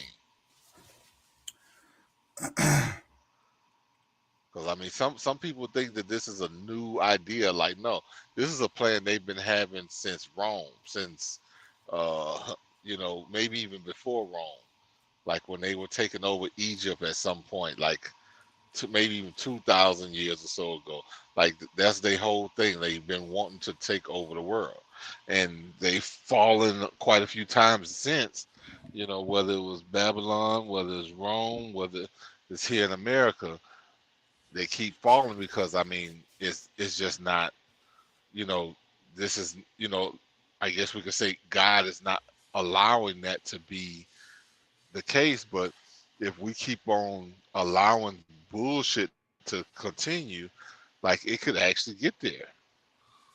Like there's been monarchies before, so I mean it's not like it's impossible to And happen it again. wouldn't even be strange. It wouldn't even be strange. Let me read some more. It says, it is simply a question of reorganizing and manipulating collective feelings in the proper way. The general method by which the members of a ruling elite can accomplish this end is called menticide, with the etymology of this word being a killing of the mind.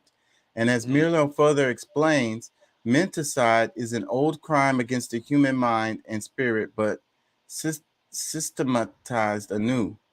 It is an organized system of psychological intervention and judicial perversions through which a ruling class can imprint their own opportunistic thoughts upon the minds of those they plan to use and destroy. The rape of the mind. Priming a population for the crime of menticide begins with the sowing of a fear so as to place population into the state of panic that primes them for a descent into the delusionary beliefs of a psychosis. A particularly effective technique to accomplish this ends is to use waves of terror. Under this technique, the sowing of fear is staggered with periods of calm, but each of these periods of calm is followed by a manufacturing of an even more intense spell of fear. And on the process goes, as Mirlo writes. Each wave of terrorizing creates its effects more easily after a breathing spell. Then the one that precedes it becomes because people are still disturbed by their previous experience. Morality becomes lower and lower, and the psychological effects of each new propaganda campaign become stronger, and it reaches a public already softened up. While fear primes a population for menticide, the use of propaganda to spread misinformation and to promote confusion with respect to the source of the threats and the nature of the crisis helps to break down the minds of the masses. Government officials and their lackeys in the media can use contradictory reports, nonsensical information, and even blatant lies as more they confuse, the less capable will a population be to cope with the crisis and diminish their fear in a rational and adaptive manner. Let me stop because they said a lot of shit. Because that sounds like what the hell is happening. Let me go back. Oh Yeah, shit! I was listening to a video earlier. Um, Matter of fact, I mean it was an interview that they had with Tariq Nasheed, No Jumper, and you know we're just kind of talking about some of the things that he really always talk about, but you know I think like the dynamics in which like a lot of foreigners that's come here doesn't care enough about America to fight for the freedoms. And my personal thought after all of that is like, where you gonna run to when, you know, if it happens, if you know what happened in your country happens here in America. You know what I'm saying? Where you gonna go?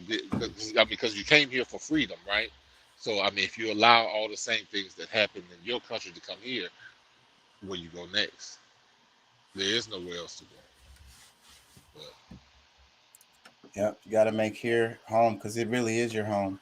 It says government officials and their lackeys in the media can use contradictory reports, nonsensical information, and even blatant lies as more they confuse, the less capable will a population be to cope with the crisis.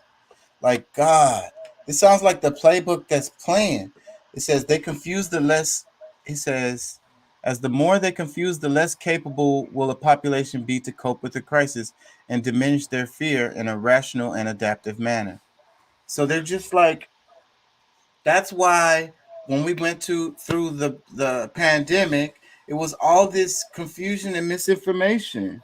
And then it seems like to this point that to this date, they never really got to the bottom of COVID and really just made it clear to us what was the best, healthiest ways to deal with all of this stuff. The data should be coming out now. Why don't they just clearly?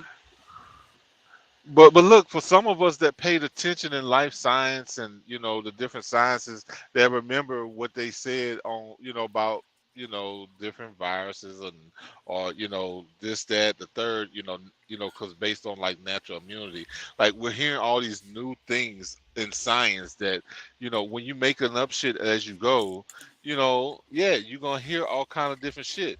So you mean to tell me that all the science that's been studied for thousands of years, now it doesn't exist anymore because this new thing that's hit the scene is nothing like anything you've ever seen. You know what I'm saying? Like, if that's the case, we dead anyway. Like, I mean, like, and for people to really, what I'm saying, and I somewhat get it because like a lot of people don't really, they did not pay attention in science class, or they don't pay attention to their doctor when they listen to when they at the, like, it's just whatever they say and taking this or whatever. No, I mean, you gotta be curious and care enough about yourself to know for yourself instead of just relying on what other people got to say, because you definitely gonna get used and abused if that's the case. Yeah, they don't listen to nobody. They're zombie robots and they just follow the freaking script. And don't know that, I mean, like, they act as if like there's not an agenda against them. Like, they feel so insignificant that, oh, there's no way that they would try to do that to me. Like, what's the point? What they gonna get out of it? Like, oh my God. Because like, you don't see no value in yourself. That's the reason why they feel like it doesn't matter. There's nothing you could do about it. It's whatever. I'm a nobody. Who are you? You talking to me. You're a nobody too. So you can't do nothing about it either. So you should just, do whatever they say because you're a nobody. And you don't matter. You took one when you was a kid. Yeah, I didn't have a choice. I have one. I have a choice now. Like, I'm not a baby, like, it's different now. I can actually think for myself. Okay, let me read some more. It says confusion, in other words, heightens into the delusion of totalitarianism. As Milo explains, hold on, I'm behind. Logic can be met with logic, while illogic cannot. It confuses those who think straight. I'm glad I stopped. Oh my, bro! I feel like I'm about to get the Holy Ghost. I'm in church. Oh my God! Now that was some real shit said right there. Let me read it again. It says logic can be met with logic, while illogic cannot. It confuses those who think straight. Oh my God. I be having conversations with people so much and then I get lost and I'm like, what the fuck? I'm like, wait a minute. Like, I want to have them to say it again, but it's going to hurt my brain to hear it again. So I'm just like, okay, you know what? Because I get stuck. Whatever you want, however you so I get to the point. It's like, all right, whatever you want to think, you go right ahead, because I mean, I see there's no getting through to you. So you look, you just need to go down the path you're going. Just look, get in line with the rest of the cattle. Because I get stuck. I'm having a conversation with somebody and they say a certain line and then they might keep on talking, but I'm still on that line, like trying to figure it out. Like, and I just be stuck. I'll be like, what the hell is that supposed to mean? Like, where is he going with this? Like, after a while, all I hear is,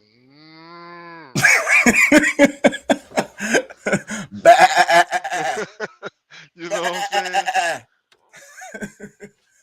You were meant to be herded. Get on in line. That you going in the right direction. It's like I can't help you at all. So carry on. Have a good day. You know what I'm saying? It says the big lie and monotonous. Hold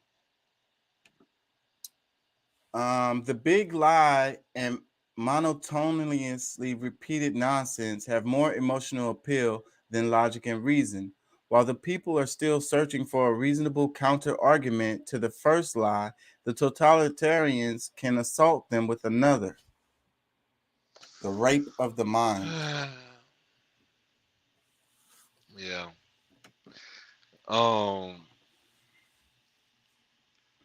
And it's amazing some of the people that gets the full attention of people. Yeah, it's the That's guy that's farting and or eating his poop or eating bugs or something. You well, know. no, I mean, no, I'm thinking about. I mean, you know, last name Dollar, first name, like the preachers and the Yeah. ones that they doing well for themselves because like the hustle, like the thing that they're telling you to do, they're not gonna do because guess what? Look, their plan is already in action. You are already set to dig in your pockets and give it to them before you leave that stadium or wherever y'all at. And his payday is right now. And all the stuff that he telling you should be trying to do and this, that, and the other, he don't have to. Because guess what? His payday is right here, right now. And then Right. everybody looks up to these people because they give value to the person that has money or whatever. It's like, oh, he has a bunch of money, he's successful, but he's lying to people, and people are giving him money. He's ripping people off, really. But you still look up to this guy. He's successful. He has a bunch of money. You can't be mad at what he's doing. Well, you just mad because you can't do it. You the one that's a hater. You just hating on that man. He making his money. No, I hate the fact that your ass gonna be borrowing money from me next week because you done gave out all your money to this dude, and I could have gave you better advice than he gave you, and I ain't gonna charge you nothing. It's free. I don't want nothing from you. I want to see you prosper. I want to see you go. I don't need not a dollar from you, but you know what I'm saying. This dude make you feel happy for giving him money on something that he got to come back and reinforce to you again next week. So Same he can bet get some time. more. Same bet channel. Like there's never any graduation from church. Like, I mean, you know what I'm saying? You're supposed to be teaching people, but nobody ever learned enough for you not to show up next week. You gotta hear that. You gotta hear that word next week. Let me read some more. While the people are still searching for a reasonable counter argument to the first lie, the totalitarians can assault them with another, the rape of the mind. Never before in history have such effective means existed to manipulate a society into the psychosis of totalitarianism. Smartphones and social media, television, and the internet, all in conjunction with bots that spread propaganda and algorithms that quickly censor the flow of unwanted information, allow those in power to easily assault the minds of the masses. What is more, the addictive nature of these technologies means that many people voluntarily subject themselves to the ruling elite's propaganda with remarkable frequency. So ads, call me fucking crazy. Beg for it. I don't like ads, and I be avoiding the ads as much as possible. People think I'm crazy, but I don't fuck with ads, y'all. I don't fuck with them. And that's what they're talking about right here. It's like you're addicted to these technologies and you voluntarily subject yourself to their propaganda. What the hell do y'all think those ads are, bro? What do you think they are, bro? Do you really think that you can resist them? They know you think you can resist them. That's part of the system. Look, break the word down. Adverse tease.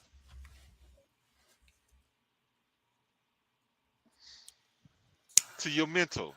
Advertisement is an adverse tease to your mental.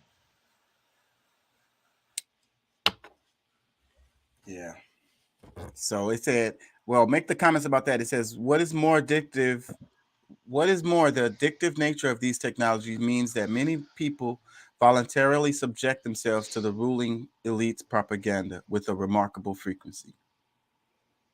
And the frequency is a thing because you keep on going back, and then you like, oh, it doesn't affect me. You know, you done seen this 10, 20, 30, 100, 200 times. You think it doesn't affect you? Why do you think you be buying them random ass shit off of social media, off of fucking Amazon? Why do you think you randomly be showing up at some restaurant or food place that you've never even been before? You know, all of this stuff. Why are y'all all doing the same stuff? I ain't gonna lie, I got an addiction to Amazon, but you know, it's not usually because of advertisement. You know, sometimes maybe, but you know, It got all of us. Nobody is exempt from this. Whenever I'm talking this stuff, I'm including myself. Yeah, because no, we're not exempt. It's we have to live within this society with everybody else. We see the same TikToks. We see the same damn Fox News shows or MSNBC, CNN, and even though we avoid that shit, it still comes down our timeline. yeah, You can't completely avoid it.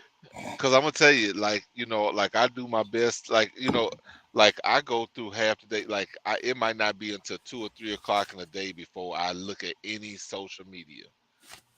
Like, and like that, it's become a habit now. Like, I'm getting down the road 200-300 miles down the road, or however many miles down the road, and on my 30-minute break, I might take a little look and see what's going on, what people doing in the world, or whatever. But you know, I think we all gotta make some kind of, you know, like you can't allow it to, because look, I'm gonna tell you, it used to be so bad to where before I lift my head off the pillow, waking up in the morning, I'm grabbing my phone to see what, you know. Oh, did anybody say something? Did somebody post something? You know what I'm saying, some stupid shit? Like I was like, it was like I said, it's an addiction. Like but if you don't do something to try to control it, you know, because I mean, honestly, like I probably shouldn't even. Well, no, I enjoy social media, or whatever, but at the same time, you can't let it run you. You know what I'm saying? That's the real moral of the story. There, it's like you can't let that DMT or whatever that rush that you get for watching it to control your life. And these same people look down on people who they smoke cigarettes or they smoke weed or maybe they drink or watch porn or whatever. I'm not saying none of these things are good, but what I'm saying is that these same people who are addicted to Facebook, Snapchat, Twitter, Twitch, whatever the hell, Instagram, those same people look down on those other people with addictions, and they're not aware of their own addictions and how detrimental it is to them.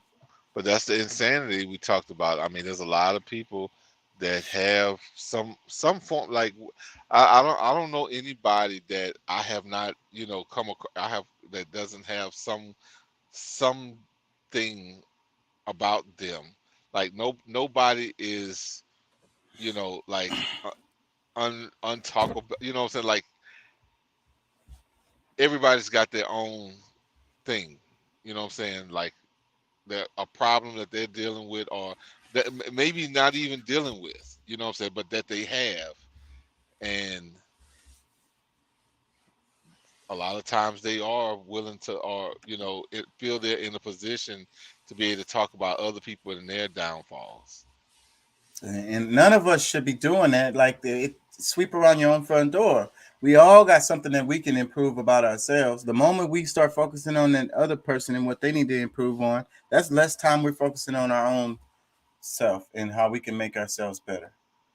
Yep. This next line is good too. It says, modern technology, explains Mirlo, teaches man to take for granted the world he is looking at. He takes no time to retreat and reflect. So it says, it teaches man to take for granted the world he is looking at, and he takes no time to retreat and reflect. So it's like that's what we do, right? What's real and true is not good enough because we're so addicted to this fake shit, you know, that's perfect. And that's why these women want the perfect bodies, and the men, everybody wants the perfect body, perfect teeth. You know what I'm saying? Perfect hair, because they want to look like this fake ass image. They don't, you know, and we're disdain for reality. A real girl's butt with cellulite in it, you know, is a problem. It's a certain level of laziness instead of working, you know, working for it. it's so easy to have these, transformations, trans being the, I guess the key word, because I mean, we've dealing with people changing their body parts, got their butt lifts, because it started with breasts, then the butts, then, like able to get your six pack stomach and like all this stuff that, okay, it looks good, but guess what? They still got bad health. They didn't go through the process where it really, you know, they strengthen their body, their mind, their spirit, like they didn't do all of the stuff that was necessary for you to really grow at the core. You know, surgeries, somebody cut on you and in a few hours, you come out, yeah, there's the healing time and whatever. All they know is they can't wait to get out so they can show off, how they look, but you still didn't grow. And you make these same videos over and over on Instagram of you doing the same thing every day. Yeah, Let me you act read. like people really care. Like, oh my God, like I ain't gonna say no names, but like all like 10 poses or 10 different posts a day with the same, kind of shit you posted yesterday. It's like, oh my God, like, is there a day I'm not gonna see you on here with this bullshit? Let me read some more. It says, modern technology teaches man to take for granted the world he's looking at. He takes no time to retreat and reflect. Technology lures him on, dropping him into the wheels and movements. No rest, no meditation, no reflection, no conversation. The senses are continually overloaded with stimuli. I think that's it right there. It says, man doesn't learn to question his world anymore. The screen offers him answers ready made, the rape of the mind. But there is a further step the would-be totalitarian rulers could take to increase the chance of totalitarian psychosis, and this is to isolate the victims and to disrupt normal social interactions. Ooh. It says, let me read that again. It says, but there is a further step that would be totalitarian rulers can take to increase the chance of totalitarian psychosis. And this is to isolate the victims and to disrupt normal social interactions. So that's kind of like with the Matrix, and you know how like Mr. Smith jumps in, like, so you're talking to somebody and you're having a regular conversation, and then you say something that's too truthful or too profound or too reflective, and jumps in Mr. Smith. You know what I'm saying? And it just kills the conversation because that person becomes defensive and angry and combative because they don't want to have that conversation. And then they don't have no control of themselves. They can't even control it. Like they don't even mean to. It's like a tick. It's like the brain just clicks and they just react and they just It's almost like we got a bunch of sleeper cells. You remember when they was talking about all the sleeper cells that they had in some of these different countries, and bro, like some people do like, and it's almost like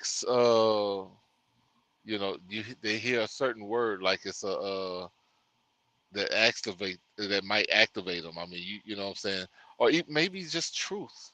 Just hearing, it's like, wait a minute, that sounded like some real truth. Let me get in here, disrupt it. Let me, Look at this is Curtis's comment. He says, I had a kid throw back real lemonade for some fake lemonade.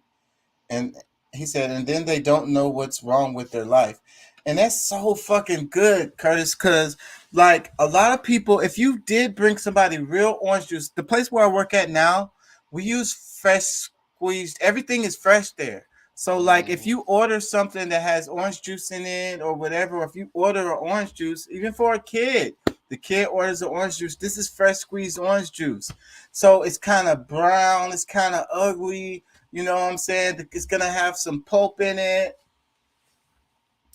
That's the way I want mine. A lot of people do not like that. They send it back. It's not that sweet. It's not sweet enough. You know what I'm saying? Because I'll make juice. I should make my own juice at the house. So, you know what I'm saying? I'd rather have my, picked out my own fruit and shit. I ain't gonna lie, man. I wish I had my own orchard so I can walk out and pick out my own fruit in the morning. What I'm gonna put together for my juice or my smoothie or whatever. Shit. A lot of people, yeah, that's like that's insane. That is what they have done to us. We're so used to this freaking fake shit that we don't even want the real shit. We don't even want it. We prefer the fake. That's insane. And then they want, like, why are we messing up their nightmare? Yeah. Well, just keep going to the store and buying your fake ass orange juice. Because that's really what it's like. You're having a nightmare. Like you're acting as if it's a dream. Like you're in the middle of a great dream, but you're in the middle of a nightmare and you're enjoying it. If that's not insane, I don't know what is. It says, let me read the last part again because it was really good. There's a further step to would-be totalitarian rulers can take to increase the chance of totalitarian psychosis, and this is to isolate the victims and to disrupt normal social interactions. When alone and lacking normal interactions with friends, family, and co-workers, an individual becomes far more susceptible to delusions for several reasons. It says, firstly, they lose contact with the corrective force of the positive example. If not everyone is tricked by the machinations of the ruling elite, and the individuals who see through the propaganda can help free others from the mental assault. If, however, isolation is enforced, the power of these positive examples greatly diminish. Let me pause there. So what happened during the pandemic when they had all of us freaking, in quarantine, I don't know. Was that a way to keep people from sharing ideas and thinking about stuff and planning to do stuff or whatever? Learning shit? I wonder. If, however, isolation is enforced, the power of these positive examples greatly diminish. But another reason that isolation increases the efficacy of menticide is because, like many other species, human beings are more easily conditioned into new patterns of thought and behavior when isolated, or as Mueller explains, with regards to the psychologist Ivan Pavlov's work on behavioral conditioning, Pavlov made another significant discovery. The conditioned reflex could be developed most early in a quiet... Hold on, bro. Pavlov made another significant discovery. The conditioned reflex could be developed most easily in a quiet laboratory with a minimum of disturbing stimuli. Every trainer of animals knows this from his own experience. Isolation and the patient repetition of stimuli are required to tame wild animals. Oh shit, what happened? I lost my spot, y'all. I know I was over halfway.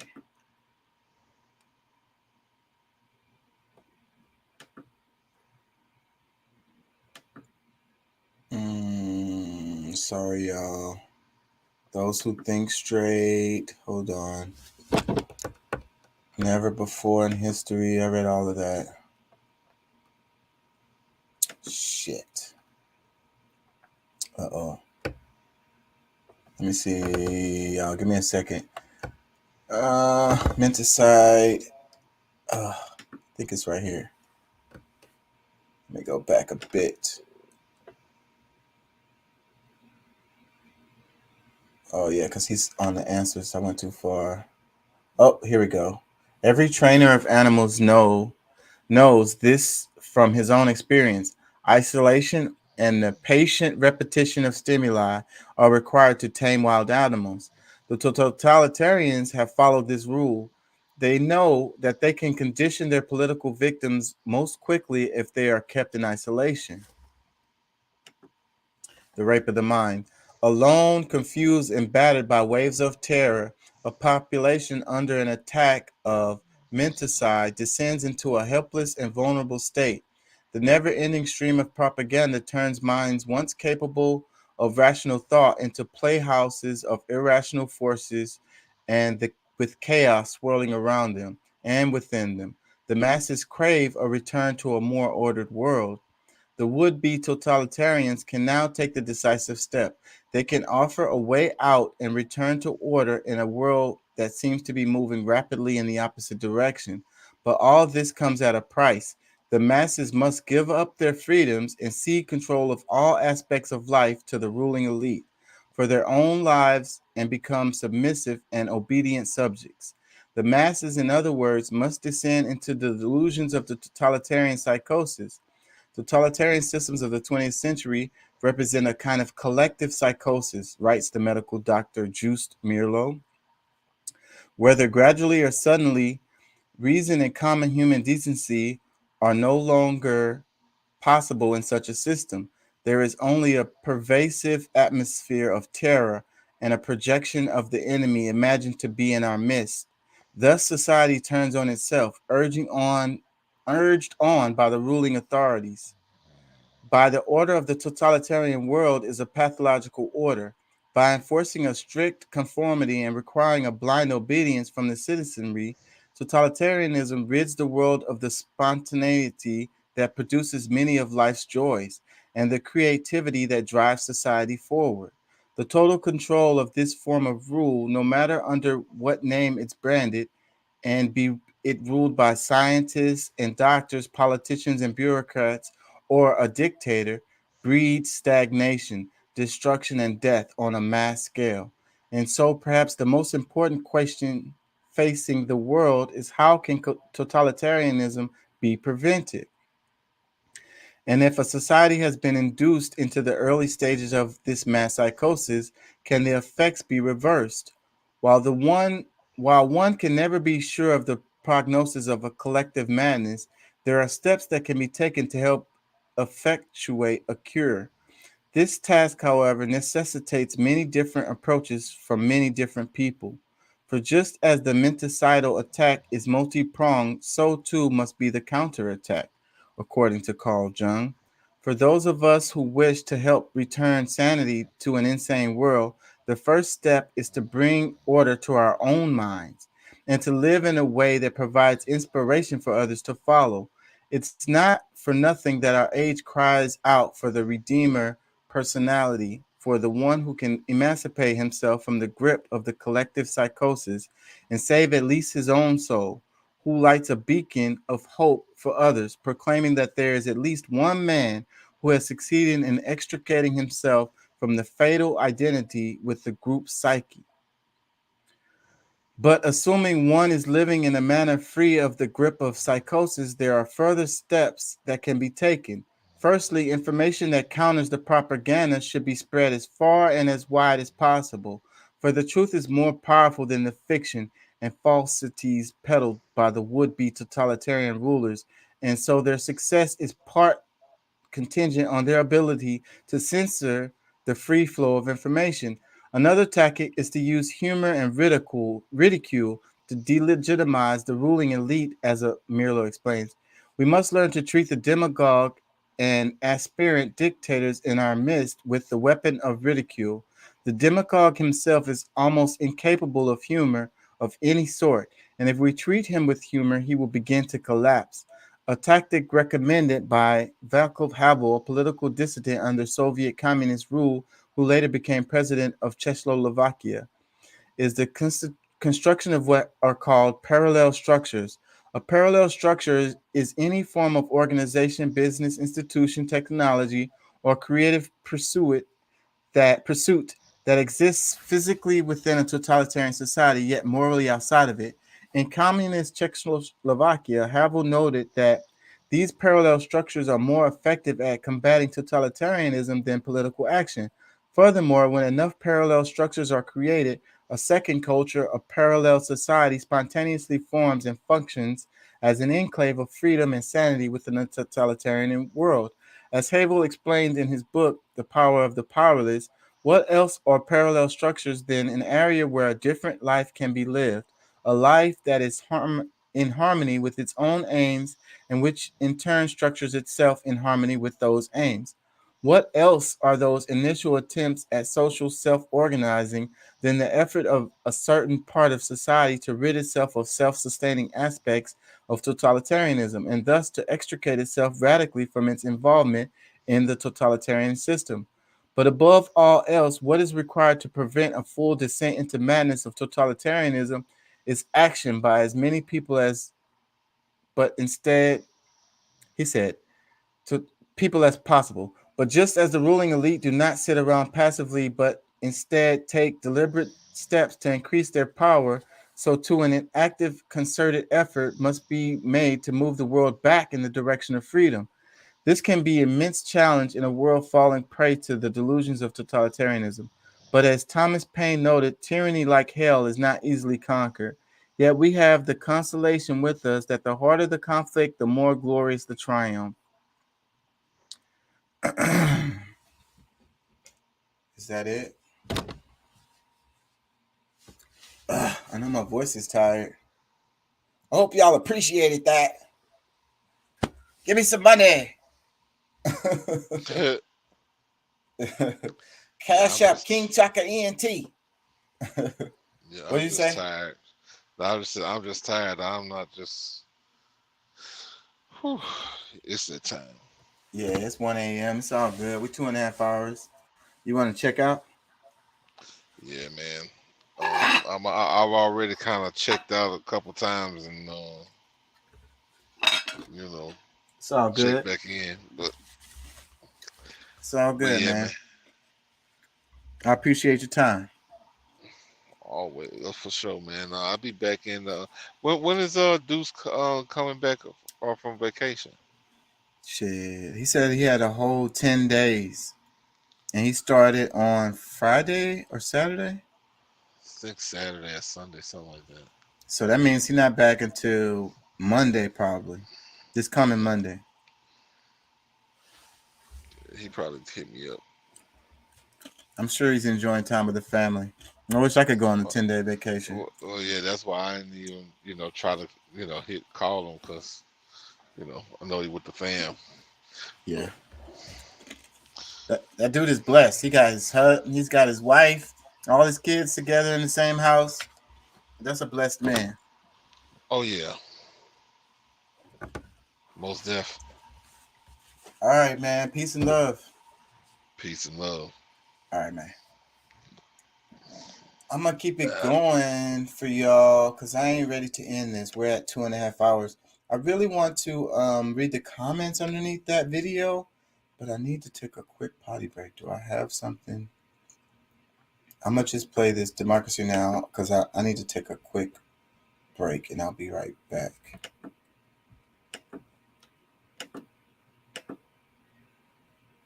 I'm Amy Goodman. Temperatures in Britain topped 104 degrees Fahrenheit for the first time ever Tuesday as a climate change-fueled heat wave scorched much of Europe. The BBC reports the London Fire Brigade had its busiest day since World War II as fires broke out across London in the record heat. At one point, firefighters battling 12 blazes simultaneously. Major wildfires in England, France, Germany, Portugal and Spain have burned thousands of acres in recent days. In Portugal, authorities say the heat wave has killed at least 1,000 people. Hundreds more have died in Spain.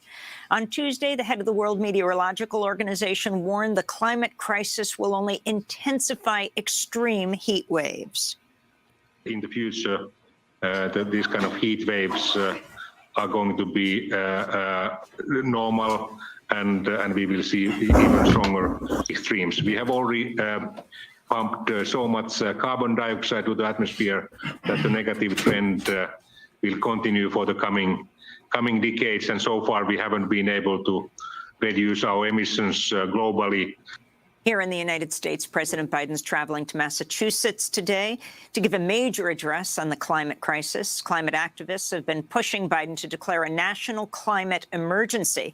But the Associated Press said the president will not take that step today, which would have granted him additional powers to address the crisis.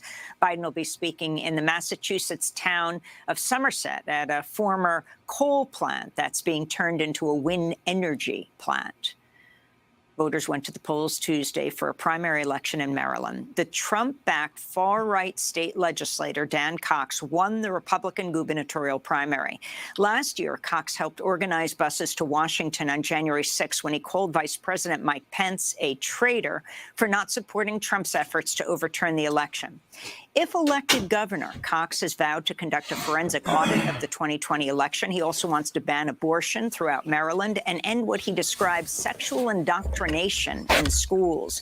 The Democratic Governors Association spent over $1 million helping elevate Cox's message as part of an effort to help the primary campaigns of far-right candidates that Democrats hope will be more vulnerable in the November general election. The Democratic gubernatorial primary remains too close to call.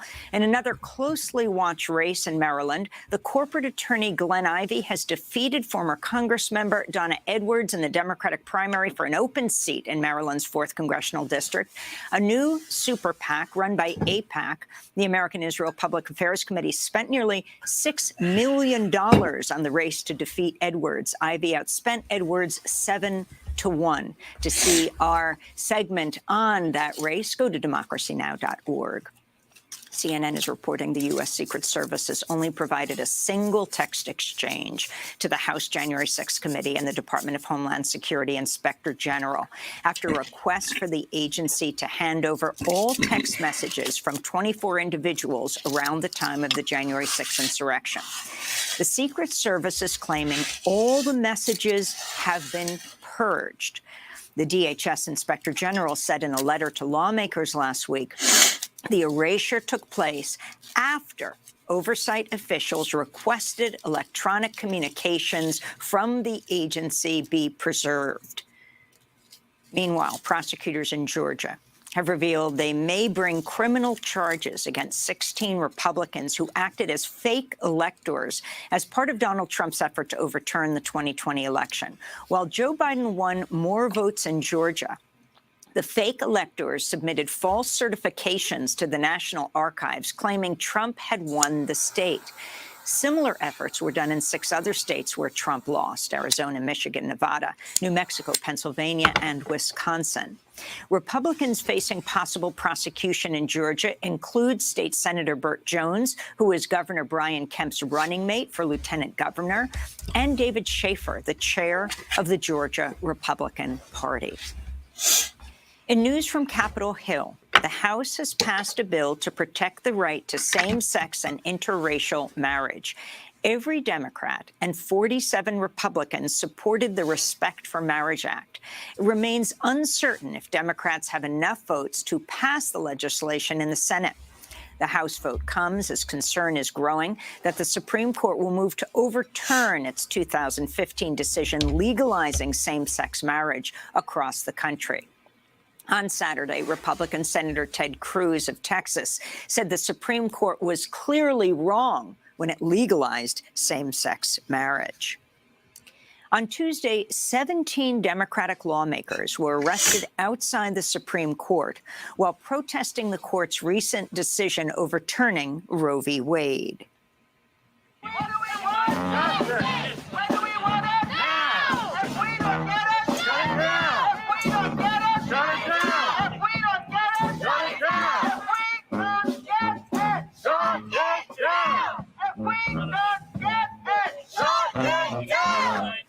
Among those arrested were Congress members Cori Bush of Missouri, Alexandria Ocasio-Cortez of New York, Ayanna Pressley of Massachusetts, Ilhan Omar of Minnesota, and Assistant House Speaker Katherine Clark of Massachusetts. In a statement, Clark said, quote, "The extremist Republican Party is determined to take us back in time and take away our rights. I refuse to stand on the sidelines as their rampage continues," she said.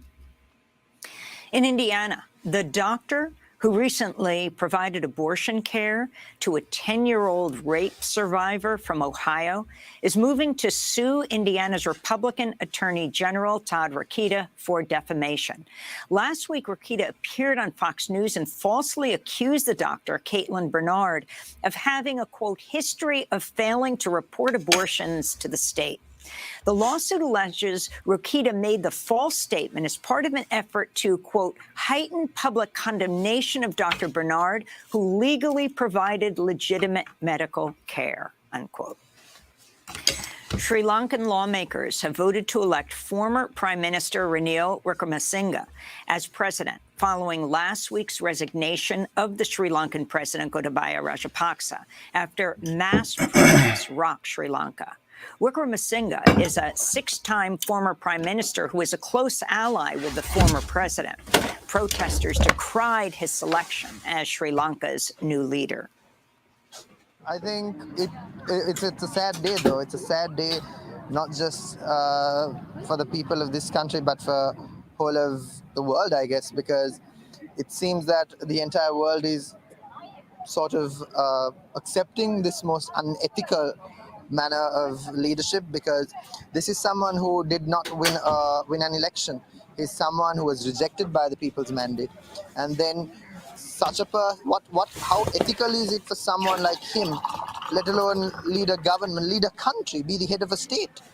Pakistan's ruling coalition has rejected calls for early national elections by former Prime Minister Imran Khan, following an election in Pakistan's most populous state, where members of Khan's party won 15 of 20 seats up for grabs. Khan was ousted from power in April in what he described as a form of U.S.-backed regime change. Supporters of Khan say the election results show he remains Pakistan's most popular leader.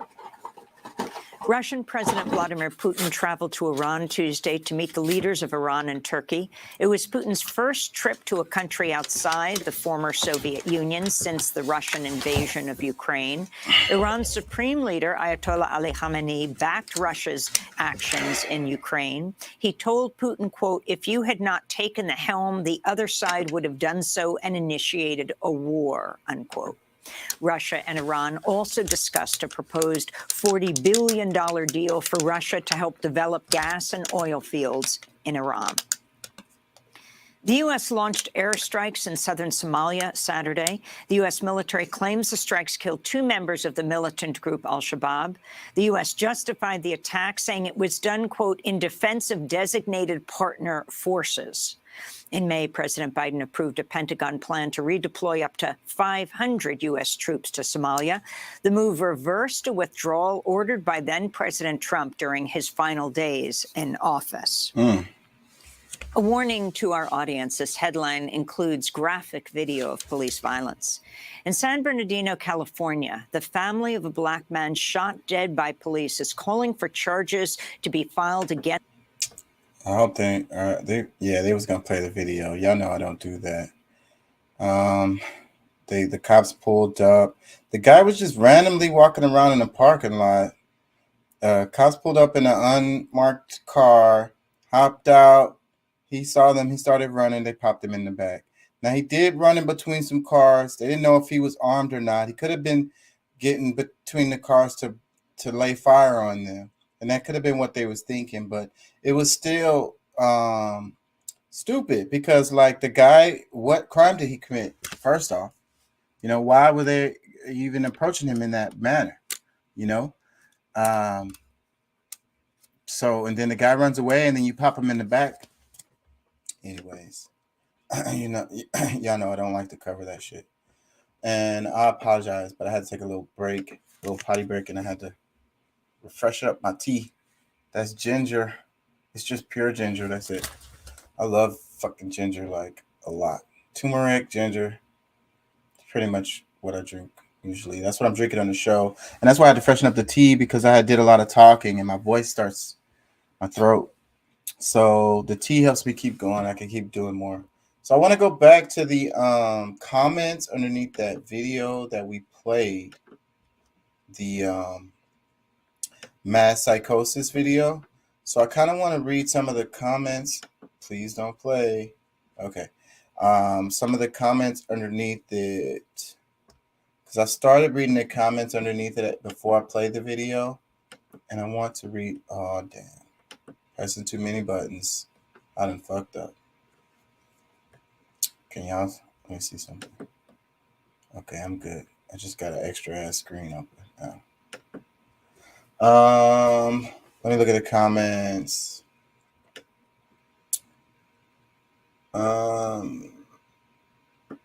Oh shit, that looks good. It says, I never thought I would witness this unfold in my lifetime. And to be honest, I was almost one of those just blindly following orders. Glad I stuck to my principles, even though I did waver a few times. And you get punished for sticking to your principles in this society. Shit. Use my life as an example. Let me read some more. It says, I'm reminded of a reoccurring nightmare as a child. In this dream, everyone I knew and cared about became zombies. They aggressively hunted me down, trying to turn me. For a moment, I asked myself, what's the point in resisting? Watching the mindless beast, I came to the conclusion I would rather be dead than live as a zombie. Whew. This person isn't talking about a movie, a zombie movie. That's all I'm going to say. Let me read some more.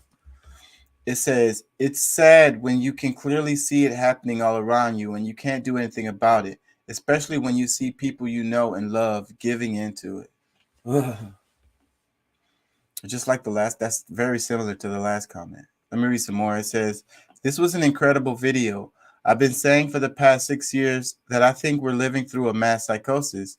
And even though I have some background and my dad was a psychiatrist, I always wonder what were the causes and the parallels for what we're experiencing these times. I wish all the time that my dad was still alive to help me diagnose it. I truly think that this video hit the nail right on the head. You're 100% correct. This is an important message. We're living through difficult but very important times that will dictate the future of this country. Great job. Thank you. Another comment. I became addicted to my phone during the pandemic, largely because of TikTok. I fell into a deep depression, and I felt like I was going insane. It was beginning to interfere with my life and standing in the way of my progress. I deleted all my social media a year and a half later, and now I feel very sane and happy. I began exercising, I quit drinking, ate healthy, socializing became easier. My entire life began to change simply by getting off my phone and getting outside. I fear for our youth because they have been conditioned from birth to use smart technology. They are far less likely to break free as I did. The scariest part is imagining what these kids will be like as adults. They may be completely detached from reality, unable to socialize, extremely anxious, scared, confused, unable to deal with life. At some point, I don't know if completely unplugging is necessarily the answer, but for whoever's listening or watching, just unplugging sometime has to have its benefits, right? All things in moderation. Go outside, go take a walk, stop watching TV so much, watch a little less TV. Get off your phone just a little less. Like, make rules for yourself. If you're at dinner or whatever, it's your lunch break or whatever, go walk in the park instead of scrolling on your phone. Sometimes it's like hard to escape it, right? You go to the bathroom, you're taking a little short break. What the hell else are you going to do? Scroll on your phone, whatever. But when you have more time, take a walk. Go look at the animals. Go look at the park. Go socialize with some people. Without taking pictures of your food and taking pictures of yourself, trying to appear to be happy for all your fake ass social media followers. Don't take pictures of everything. Just enjoy the damn moment. How the hell are you going to enjoy the moment if you're always taking a damn picture? Another comment, it says, this vid is amazing and so true. I shared it on Facebook and tagged some of my friends and found me to watch it. I asked them a few days later, if they watched it. None had. Not even my husband would take the time to watch it. I feel like I'm living in the land of zombie said. Oh my fucking God. And that's what I do. Whenever somebody brings up a comment about something and I'll be like, hey, you know that's not really true, da da da da da. They're like, you know, whatever. I didn't know. Da, da, da. I'll be like, okay, well, later I'm gonna send you a video. Please watch it. I send them a video. Ask them if they watch it.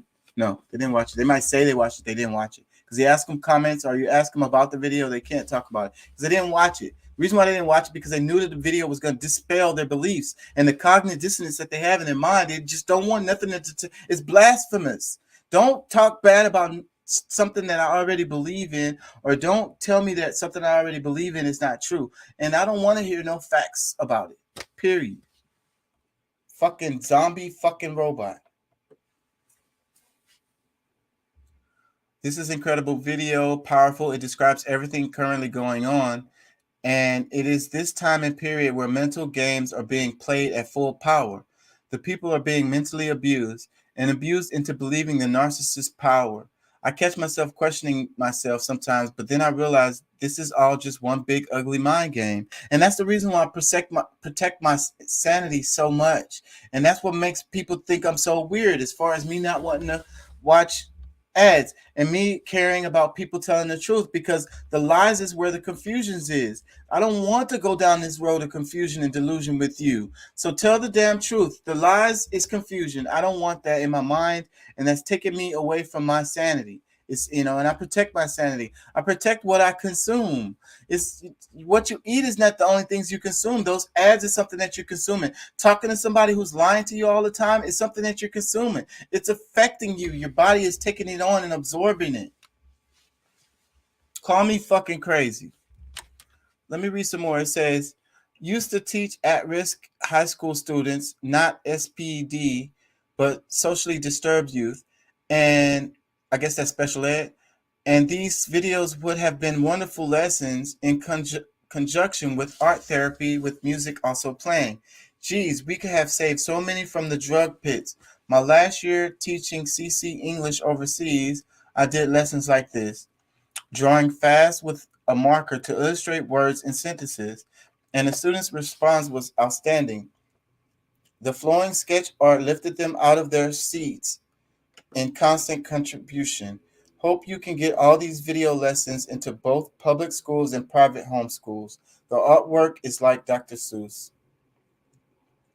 Yeah, these videos are very, very, very well made, very well researched, and very well written. Some of the words the dude was using words I hadn't seen before, and I've seen a lot of words. Let me read some more. It says, in school during 1970s, we learned about World War II, and I used to think, how did the whole world lose its mind? Now I see, like other people have commented, it's happening right before our eyes. Can't tell you how much I needed this video after seeing so much corruption and so many events in areas of society over my lifetime and being labeled a mentally ill conspiracy theorist for stating documented facts. It's vital to know that I'm the same one and they're the ones that are crazy. Even though it's a bunch of them. So that's what makes you feel some kind of way, because you're in a group, you're in a building, it's 300 people in the building, it's 2, 3, 4 of y'all that probably don't, agree with the craziness, insanity. The 3, 4 of y'all probably don't even know each other or thinking that way because y'all ain't never had a conversation because y'all separated. Maybe y'all in different departments. One guy's a janitor, one guy's a supervisor, the other one's a whatever. And it's like y'all don't ever really talk, so y'all don't even know. But then the rest of the people are just spouting out this insanity, and you just feel like you're completely alone. And it's like, it must be me. I'm crazy because everybody else thinks they don't see what I see, so I must be crazy. It says, it's not enough to just watch this video. You absolutely need to share this and try to reach as many people as possible. Another one, it says, I watched a friend of over 15 years standing sleepwalking into an abject narcissism because of his obsession with social media and his desperate need to be liked. He developed a controlling influence in his psychosis. I haven't been in contact with him for nearly 3 years now, and I feel so much better for it. Excellent work by all concerned. I'm going to read some more because they're starting to get repetitive. I was shocked when they started talking about waves and isolation being key.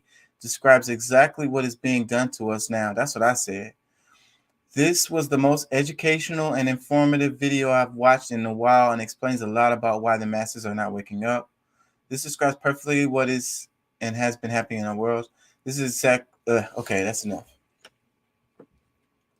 So the video, the name of it was Mass Psychosis, How an Entire Population Becomes Mentally Ill by After School. It was posted August 3rd, 2021. So y'all go check it out.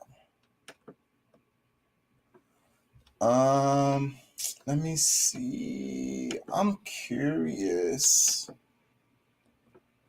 about something I saw. Let me see. I don't remember where I saw it.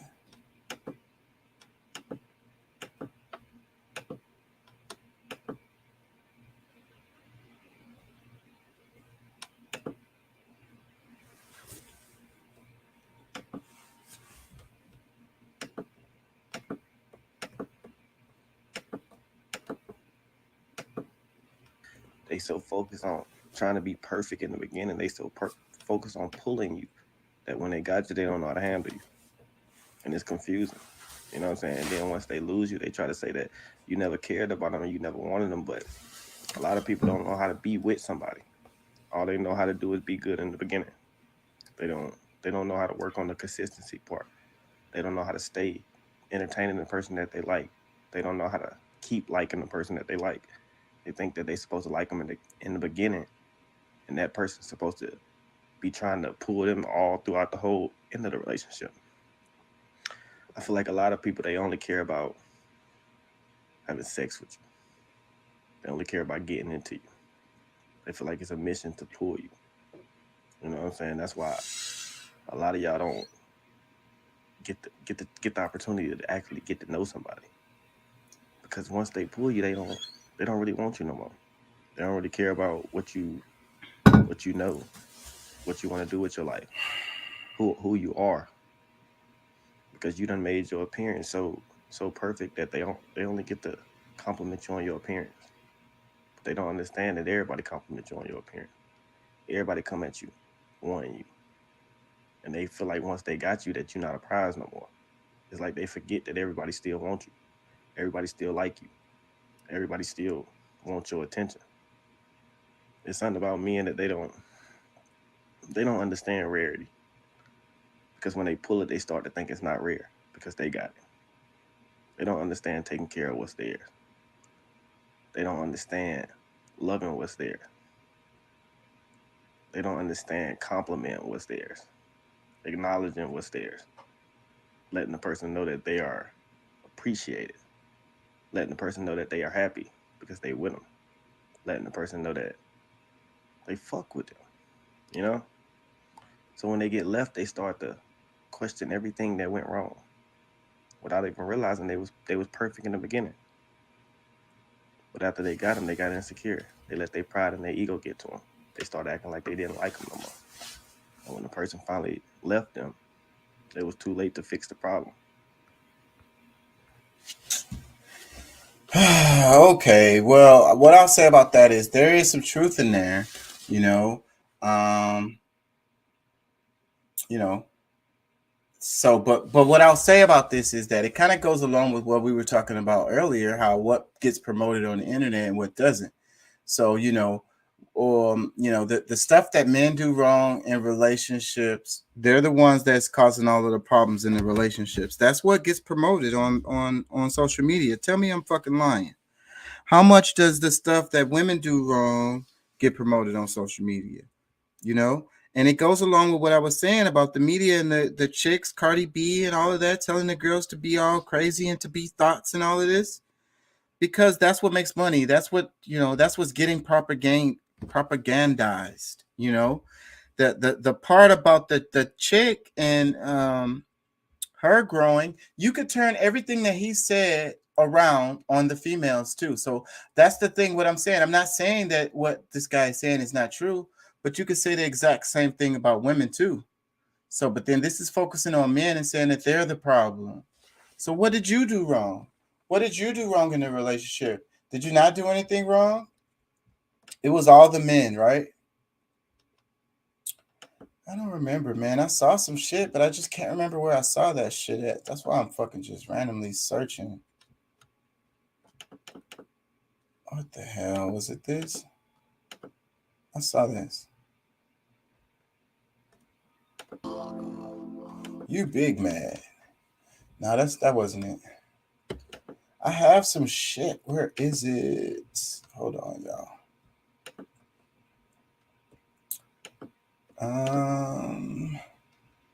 I have some short clips. Did I play them earlier?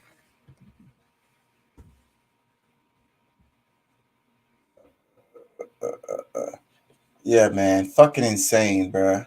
Fucking insane. Don't nobody want to do no self-reflection on shit. They don't want to look at themselves and see what they did wrong. They want to blame someone else. It was someone else's fault. Everything was someone else's fault.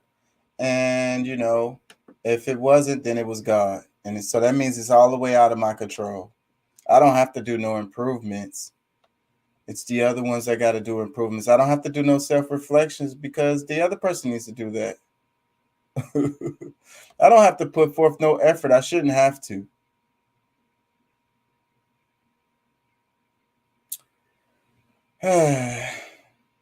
Where is it? I played that. Let me see. Did I play this?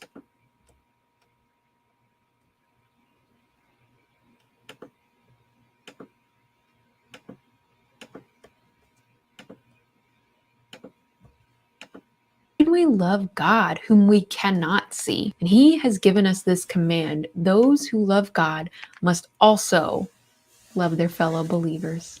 Read the Bible with me, 1 John chapter 4, verses 20 through 21. Say that if someone says, I love God, but hates a fellow believer, that person is a liar. For if we don't love people we can see, how can we love God whom we cannot see? And I like this. The only thing I don't like about it is the part where they say my fellow believer, because how do you know that that person is a believer or not? And why you're supposed to love the person who is a believer. So what about the people who are not? You're not supposed to love them? I have a problem with that.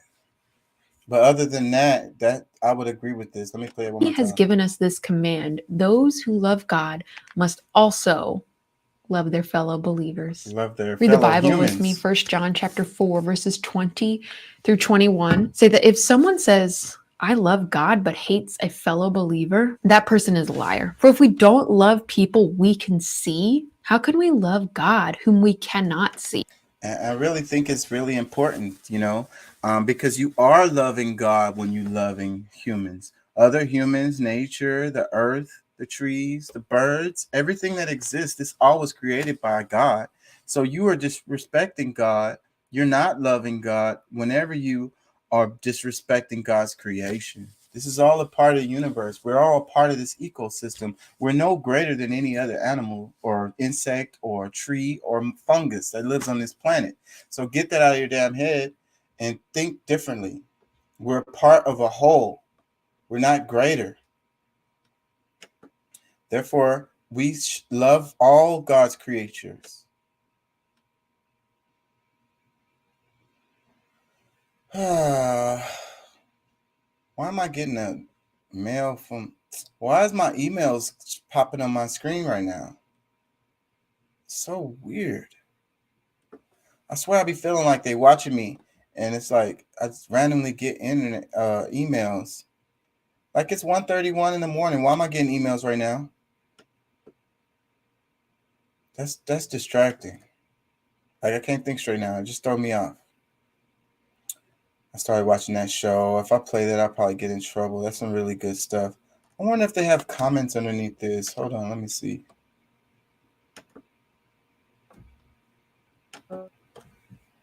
Let's see.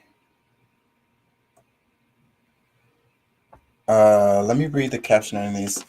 Yeah, y'all know I don't watch much TV or stuff like that. I'm YouTube and Instagram all day and books.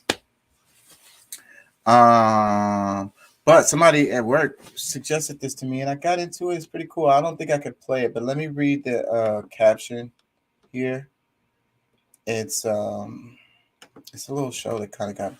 It says, this is an edit of Naoki Arasuwa's phenomenal story, Monster. It is for some reason extremely hard to find this anime, let alone in HD. So I edited together all of the episodes into 3 parts with all of the intros and outros edited out. This anime is too damn amazing for it to be lost.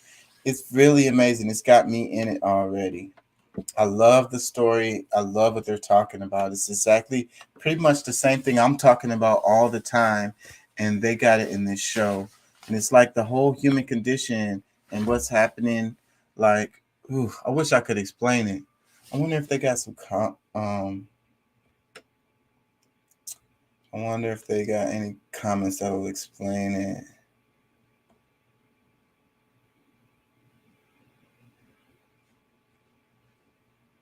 Somebody's complaining about the fuck. I hate people that complain about shit. Like, you be thankful that they fucking put this shit on here, bro. You complaining that they didn't do it good enough. There's a part of it that don't. Let me get out of here. I done got upset. They done gave you a whole ass gift, and you asked them. You are complaining about some little part of it that's messed up.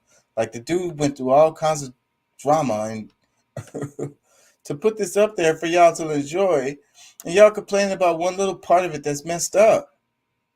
God, y'all don't appreciate nothing.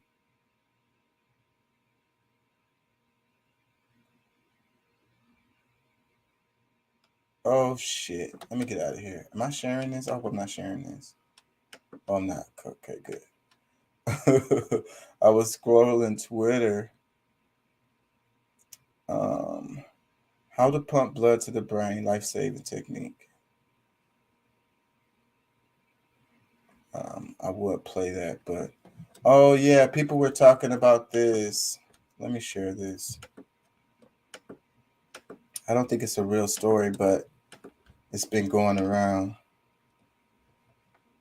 I mean, it really happened, but what I mean is it's not a story. It's like, goodness, something's just blown out. Folks, get your video on that. There's just been an incident here. My goodness, something's just blown out. We're going to be leaving now, so we don't get trapped in there. Something has just blown out. Yeah. Folks, get your video on that. There's just been an incident here. My goodness, something's just blown out. We're going to be leaving now, so we don't get trapped in there. Something has just blown out. it says an explosion occurred at the Hoover Dam yesterday. The cause is unknown. Something's just blown out. I think I saw the thing about the cause. I think they said it was I can't remember. It's something like regular. It's not like a person blew it up. But that's what makes you think that it's that. You think it's that something that somebody blew it up or something. Because automatically when they say an explosion and a fire at the dam, you automatically start thinking about terrorism and shit. And that's what I was thinking. So that's the reason why I kind of looked at it a little bit. And it's like nothing. So it's like a whole big nothing burger. Like that's all the fucking news is. Big nothing burgers. And then people sharing stuff like this. I don't know if y'all saw this because this is viral as hell right now. It says, imagine driving home from work and seeing this on the freeway. Welcome to Houston. So apparently the traffic was moving slow and these chicks decided to get out of the car and start twerking on top of it. So yeah, that's a thing that people do now, I guess. I guess that's a thing now. I want to keep flipping back because I don't want this shit to show something that I can't fucking show. What is this? China. It says this is because the Henan branch of Bank of China declared the people's savings in the branch are now investment products and can't be withdrawn. What? That sounds like freaking Handmaid's Tale. Hold on, let me share this to y'all. Can I? Yeah, hold on.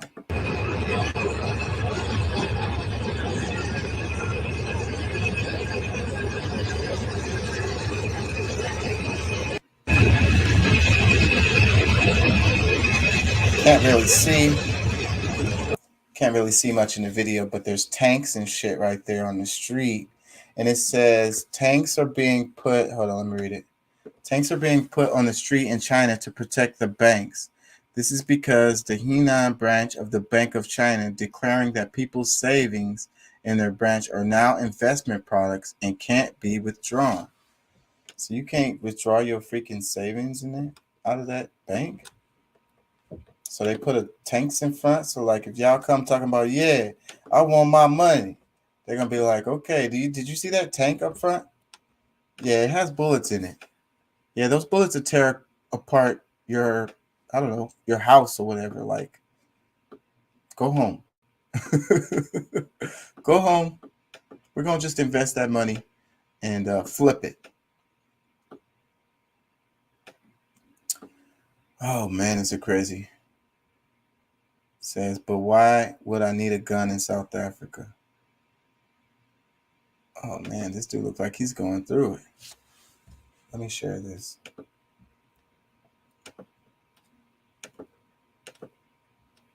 In a second, y'all. This is not very efficient. I'm gonna try to find a different way to do this. It says, but why would I need a gun in South Africa is the caption. And I don't know, this guy is having some trouble here.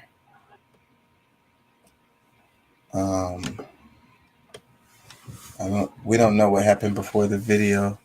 Guy has something in his hand, maybe a knife. But it looks like he's the one that's being attacked by people. It's like they're trying to get in his car or steal his car or something. Fuck. But he had that knife or whatever and Let's brandished stop it. fucking guys never cease to fucking... What the hell? Oh my gosh, I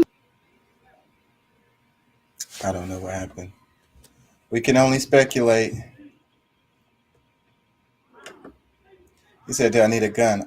Obviously, he didn't need a gun. The knife or whatever that was he had in his hand worked fine, apparently.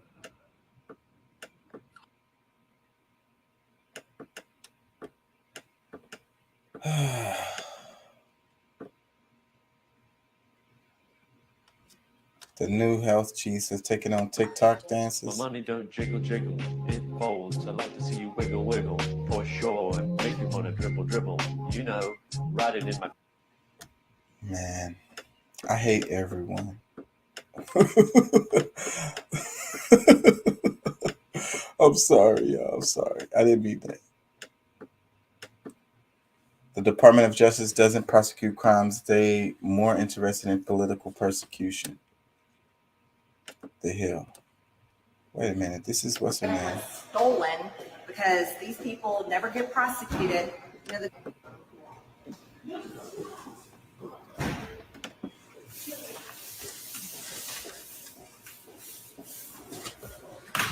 Here we go. We got a new sign back up after the other one was stolen because these people never get prosecuted. You know, the Department of Justice doesn't prosecute crimes. They're more interested in political persecution because that's all they're doing. But yet when someone, Tim Heisem, actually gets arrested for vandalizing posters and getting caught doing it on camera, then someone has to go and take this sign down, ball it up, and try to throw it away in the men's bathroom. So we have a new sign back up because we don't put up with criminals and we want them held accountable. Really now?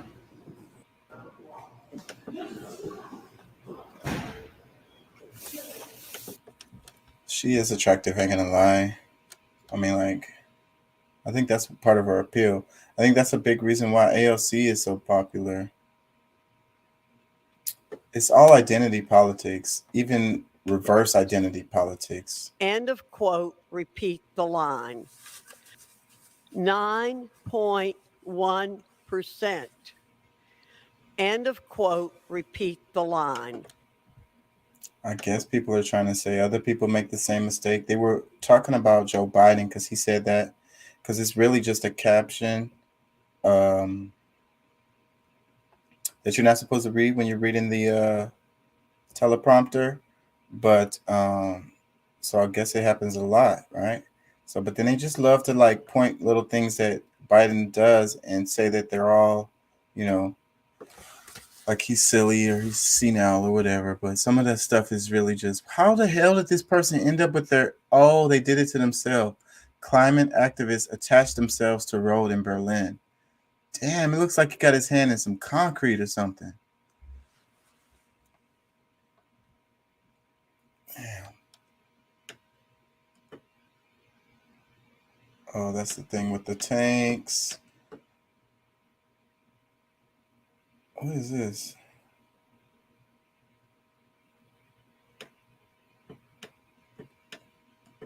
Anyways, y'all, I don't know how much longer I'm gonna go on this. Truth is stranger than fiction. I'm the most banned, most demonized media person in the world. Alex Jones is a fake. He's a performance artist. Oh, let me get out of there. I think I had something on YouTube still before I go. Let me double check, y'all. I don't know if I covered all of the stuff I wanted to cover today because I have some more stuff for the rest of the week, and I don't want to get into that because I want to save it. Let me see. Was it something else? I was stuck on the Prince. Y'all ever saw the Prince of Egypt? I love that cartoon, man. Let My People Go. And I don't know. Was thinking about this because we were talking about psychosis and stuff. I might go into this later, but tomorrow. But the relation of that related to Pharaoh, Let My People Go. Anyways, that's what popped into my mind. That's connection. And I was watching some clips from the Prince of Egypt. It's like, you brought this on yourself. Still gnawing on that old bone, are we? That movie is great.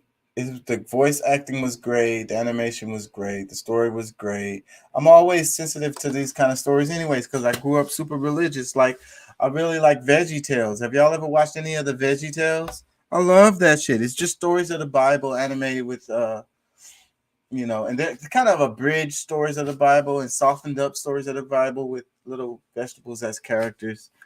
And it's really good. It's really, really good. I like it.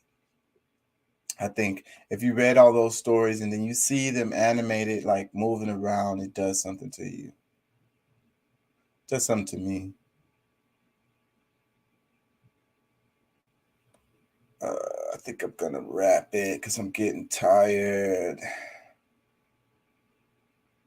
And I can't find what I'm looking for.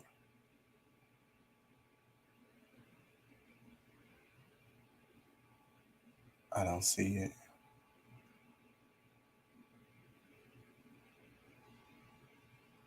The profits of inflation. These niggas is raking in the cash on y'all ass.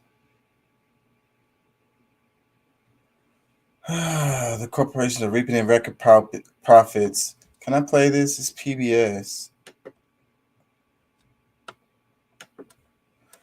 It's so ridiculous, man. And they're like, it's because of the war in Ukraine or whatever. So, but why are y'all making so many profits then? Like, that doesn't make any sense to me. I'm not economics major, but if your profits are record and the inflation is record, how come you can't just sell your stuff at lower prices and then you don't have to make so much profit? You can make the same amount of profit you made last year. You don't want to do that? You have to raise the price. The inflation. I have to raise the price. But why is your profit way more than it was? Come on. I'm not stupid. Inflation, major U.S. corporations are reporting record profits as companies pass rising supply chain costs on to consumers. Economics correspondent Paul Salmon explores whether concentrated market power is contributing to inflation. Inflation. Everybody's talking about it. Longtime liberal activist Robert Reich. Corporations are raising prices even as they rake in record profits. Prices at the pump have gone up. Why? Well, let me give you a hint. Senator Elizabeth Warren. This isn't about inflation. This is about price gouging. This is a charge that pops up in lots of places, even on my Twitter feed. So, do the facts justify the outrage? Well, you've heard the standard causes of COVID inflation: government stimulus money, a tight labor market driving up wages, clogged supply chains, imports anchored offshore. And now, to top it off, Russia's invasion of Ukraine goosing oil, gas, and wheat prices. But if all this explains an inflation rate that's just reached 10% for businesses, the Producer Price Index, how come profits have risen even more? Over the past year, companies' net margins have risen to record highs, and net margins are expected to rise again over the next year. Wall Street Journal reporter Dion Rabowen. Nearly 100 of the biggest U.S. publicly traded companies booked 2021 profit margins that were at least 50% higher than their 2019 levels. And 2019 was pre-pandemic. The economy solid, inflation low. So why the profit hike? The CEO of Kroger recently said, a little bit of inflation is always good in our business. Lindsay Owens runs a progressive economic think tank that scours the earnings calls corporations hold for stock analysts and investors, like this one from Constellation Brands, which sells beer, wine, and spirits. We're going to look at this on a market-by-market basis, brand-by-brand basis, and we'll take as much pricing as we think the consumer can absorb. one of my favorite examples is Tyson Foods. Purveyor of 1 out of every 5 pounds of beef, chicken, and pork sold in the U.S. Here's Tyson's chief financial officer on their latest quarterly results. Our pricing actions led to approximately $2.1 billion in sales and price mix benefit during the quarter, which offset the higher cost of goods sold of $1.6 billion. In other words, says Owens, Our pricing is taking into account the cost of raw materials and the cost of labor, but more than offsetting it. And that more than offsetting it is that additional profit that they're able to bring in. but profits sank when COVID hit, say companies like Tyson. This is just making up for lost time. Nothing but an extreme short-term business cycle. Capitalism requires greed to run. Economist Noah Smith. Corporations are always greedy. Their greed dial is always set to absolute maximum. And the idea that ameliorating greed would have any effect on inflation is wrong. And I made fun of it by making the following chart. Smith, a liberal, mocks the idea that newfound greed explains the inflation surge with a tongue-in-cheek greed index chart. And I labeled the rises in inflation as rising greed and the drops in inflation as falling greed. Which would imply rising corporate generosity. The reason this is a joke is because the big drop in inflation in the 80s would have to be caused by surges in corporate altruism, the altruism of Gordon Gekko and the 80s people. Greed is good. Yes, that Gordon Gekko. Greed works. So back to the original question. If corporate America is no greedier than ever, how come profits have soared? What we're seeing in this moment is really when that profit maximization and opportunity collides. And the opportunity is the cover of inflation. Aha, the opportunity caused by the pandemic. And when companies like Tyson blame higher costs, as their CEO has, labor costs have been up 20%, cattle costs are up 22%, and freight is up 32%. We're not asking customers or the consumer ultimately to pay for our inefficiencies. We're asking them to pay for inflation. Woe is me. We have no choice but to raise our prices. Our labor costs are going up. Our inputs. But in reality, companies aren't being forced to raise prices because of inflation. They're raising prices because they can. And why can they now, with so little resistance, I asked Rabowen. Inflation sort of disguises these price increases. When prices for everything around you are rising, it's much easier for companies to raise their prices and not experience that consumer blowback. The point is, when consumers come to expect inflation, the process can begin to feed on itself. Companies know that consumers expect higher prices right now, and they're really seeing how far they can push that. And says Robert Reich, Wall Street is egging them on, saying, look, this is a great time to raise your profit margins. And of course, those Wall Streeters are saying the same thing to everybody else in the industry. But in a competitive market economy, won't newcomers emerge offering lower prices? No. That's a lot less likely these days, say Rabowen and Reich. 75% of all American industries have become more concentrated in the last 2 decades. Most are now dominated by a handful of corporations that coordinate prices and production. This is true of banks, broadband, pharmaceutical companies, airlines, meat packers. You got 4 basic meat packing facilities, and you pay a hell of a lot more because there's only 4. Now, it's not literally just 4, but 4 do dominate the market. And it's not just meat. See what's happening with ocean carriers. During the pandemic, about half a dozen foreign-owned companies raised prices by as much as 1,000% and made record profits. The traditional check on consolidation, of course, is antitrust enforcement. Reich worked at the Federal Trade Commission in the 1970s. Antitrust used to be a real thing. But since the early 1980s, antitrust has taken a back seat. In fact, some would say it's been thrown out of the car altogether. And big companies now routinely have the power to raise prices. Customers will note that there is almost an exact price matching among all major so-called competitors because they're not really competing. So what is to be done?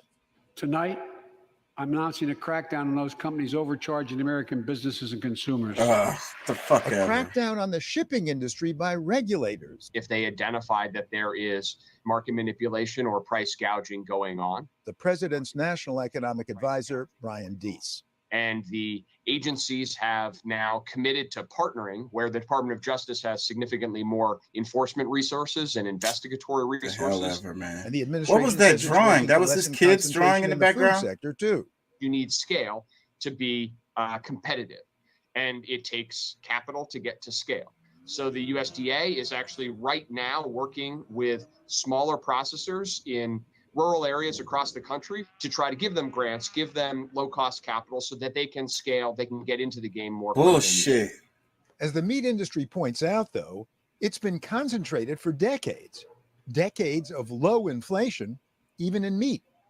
In the end, this is any administration's challenge, to effect real change amidst economic forces bigger than any of us. Meanwhile, with company costs rising at about 10%, corporate profits are rising at 12.4%.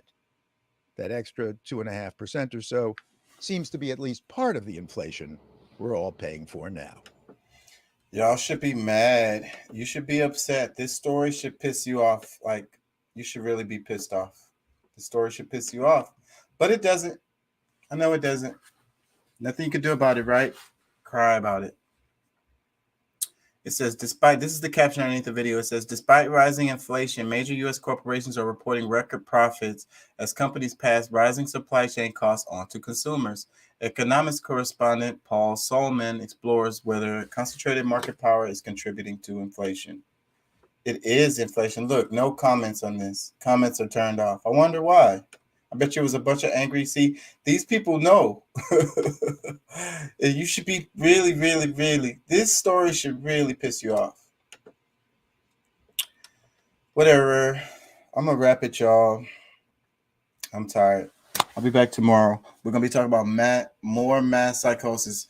The title will be different, but that's pretty much going to be the theme. And we're still going to be talking about, the random stuff. I got a few real things, but overall, it's, the idea of people being, crazy. It's insane as world. And all of this, you don't have to look far to find evidence of it. Fucking insane. Anyways, y'all, peace and love. Thank you for joining. Thank you for listening. We'll be back tomorrow. Same bat time, same bat channel.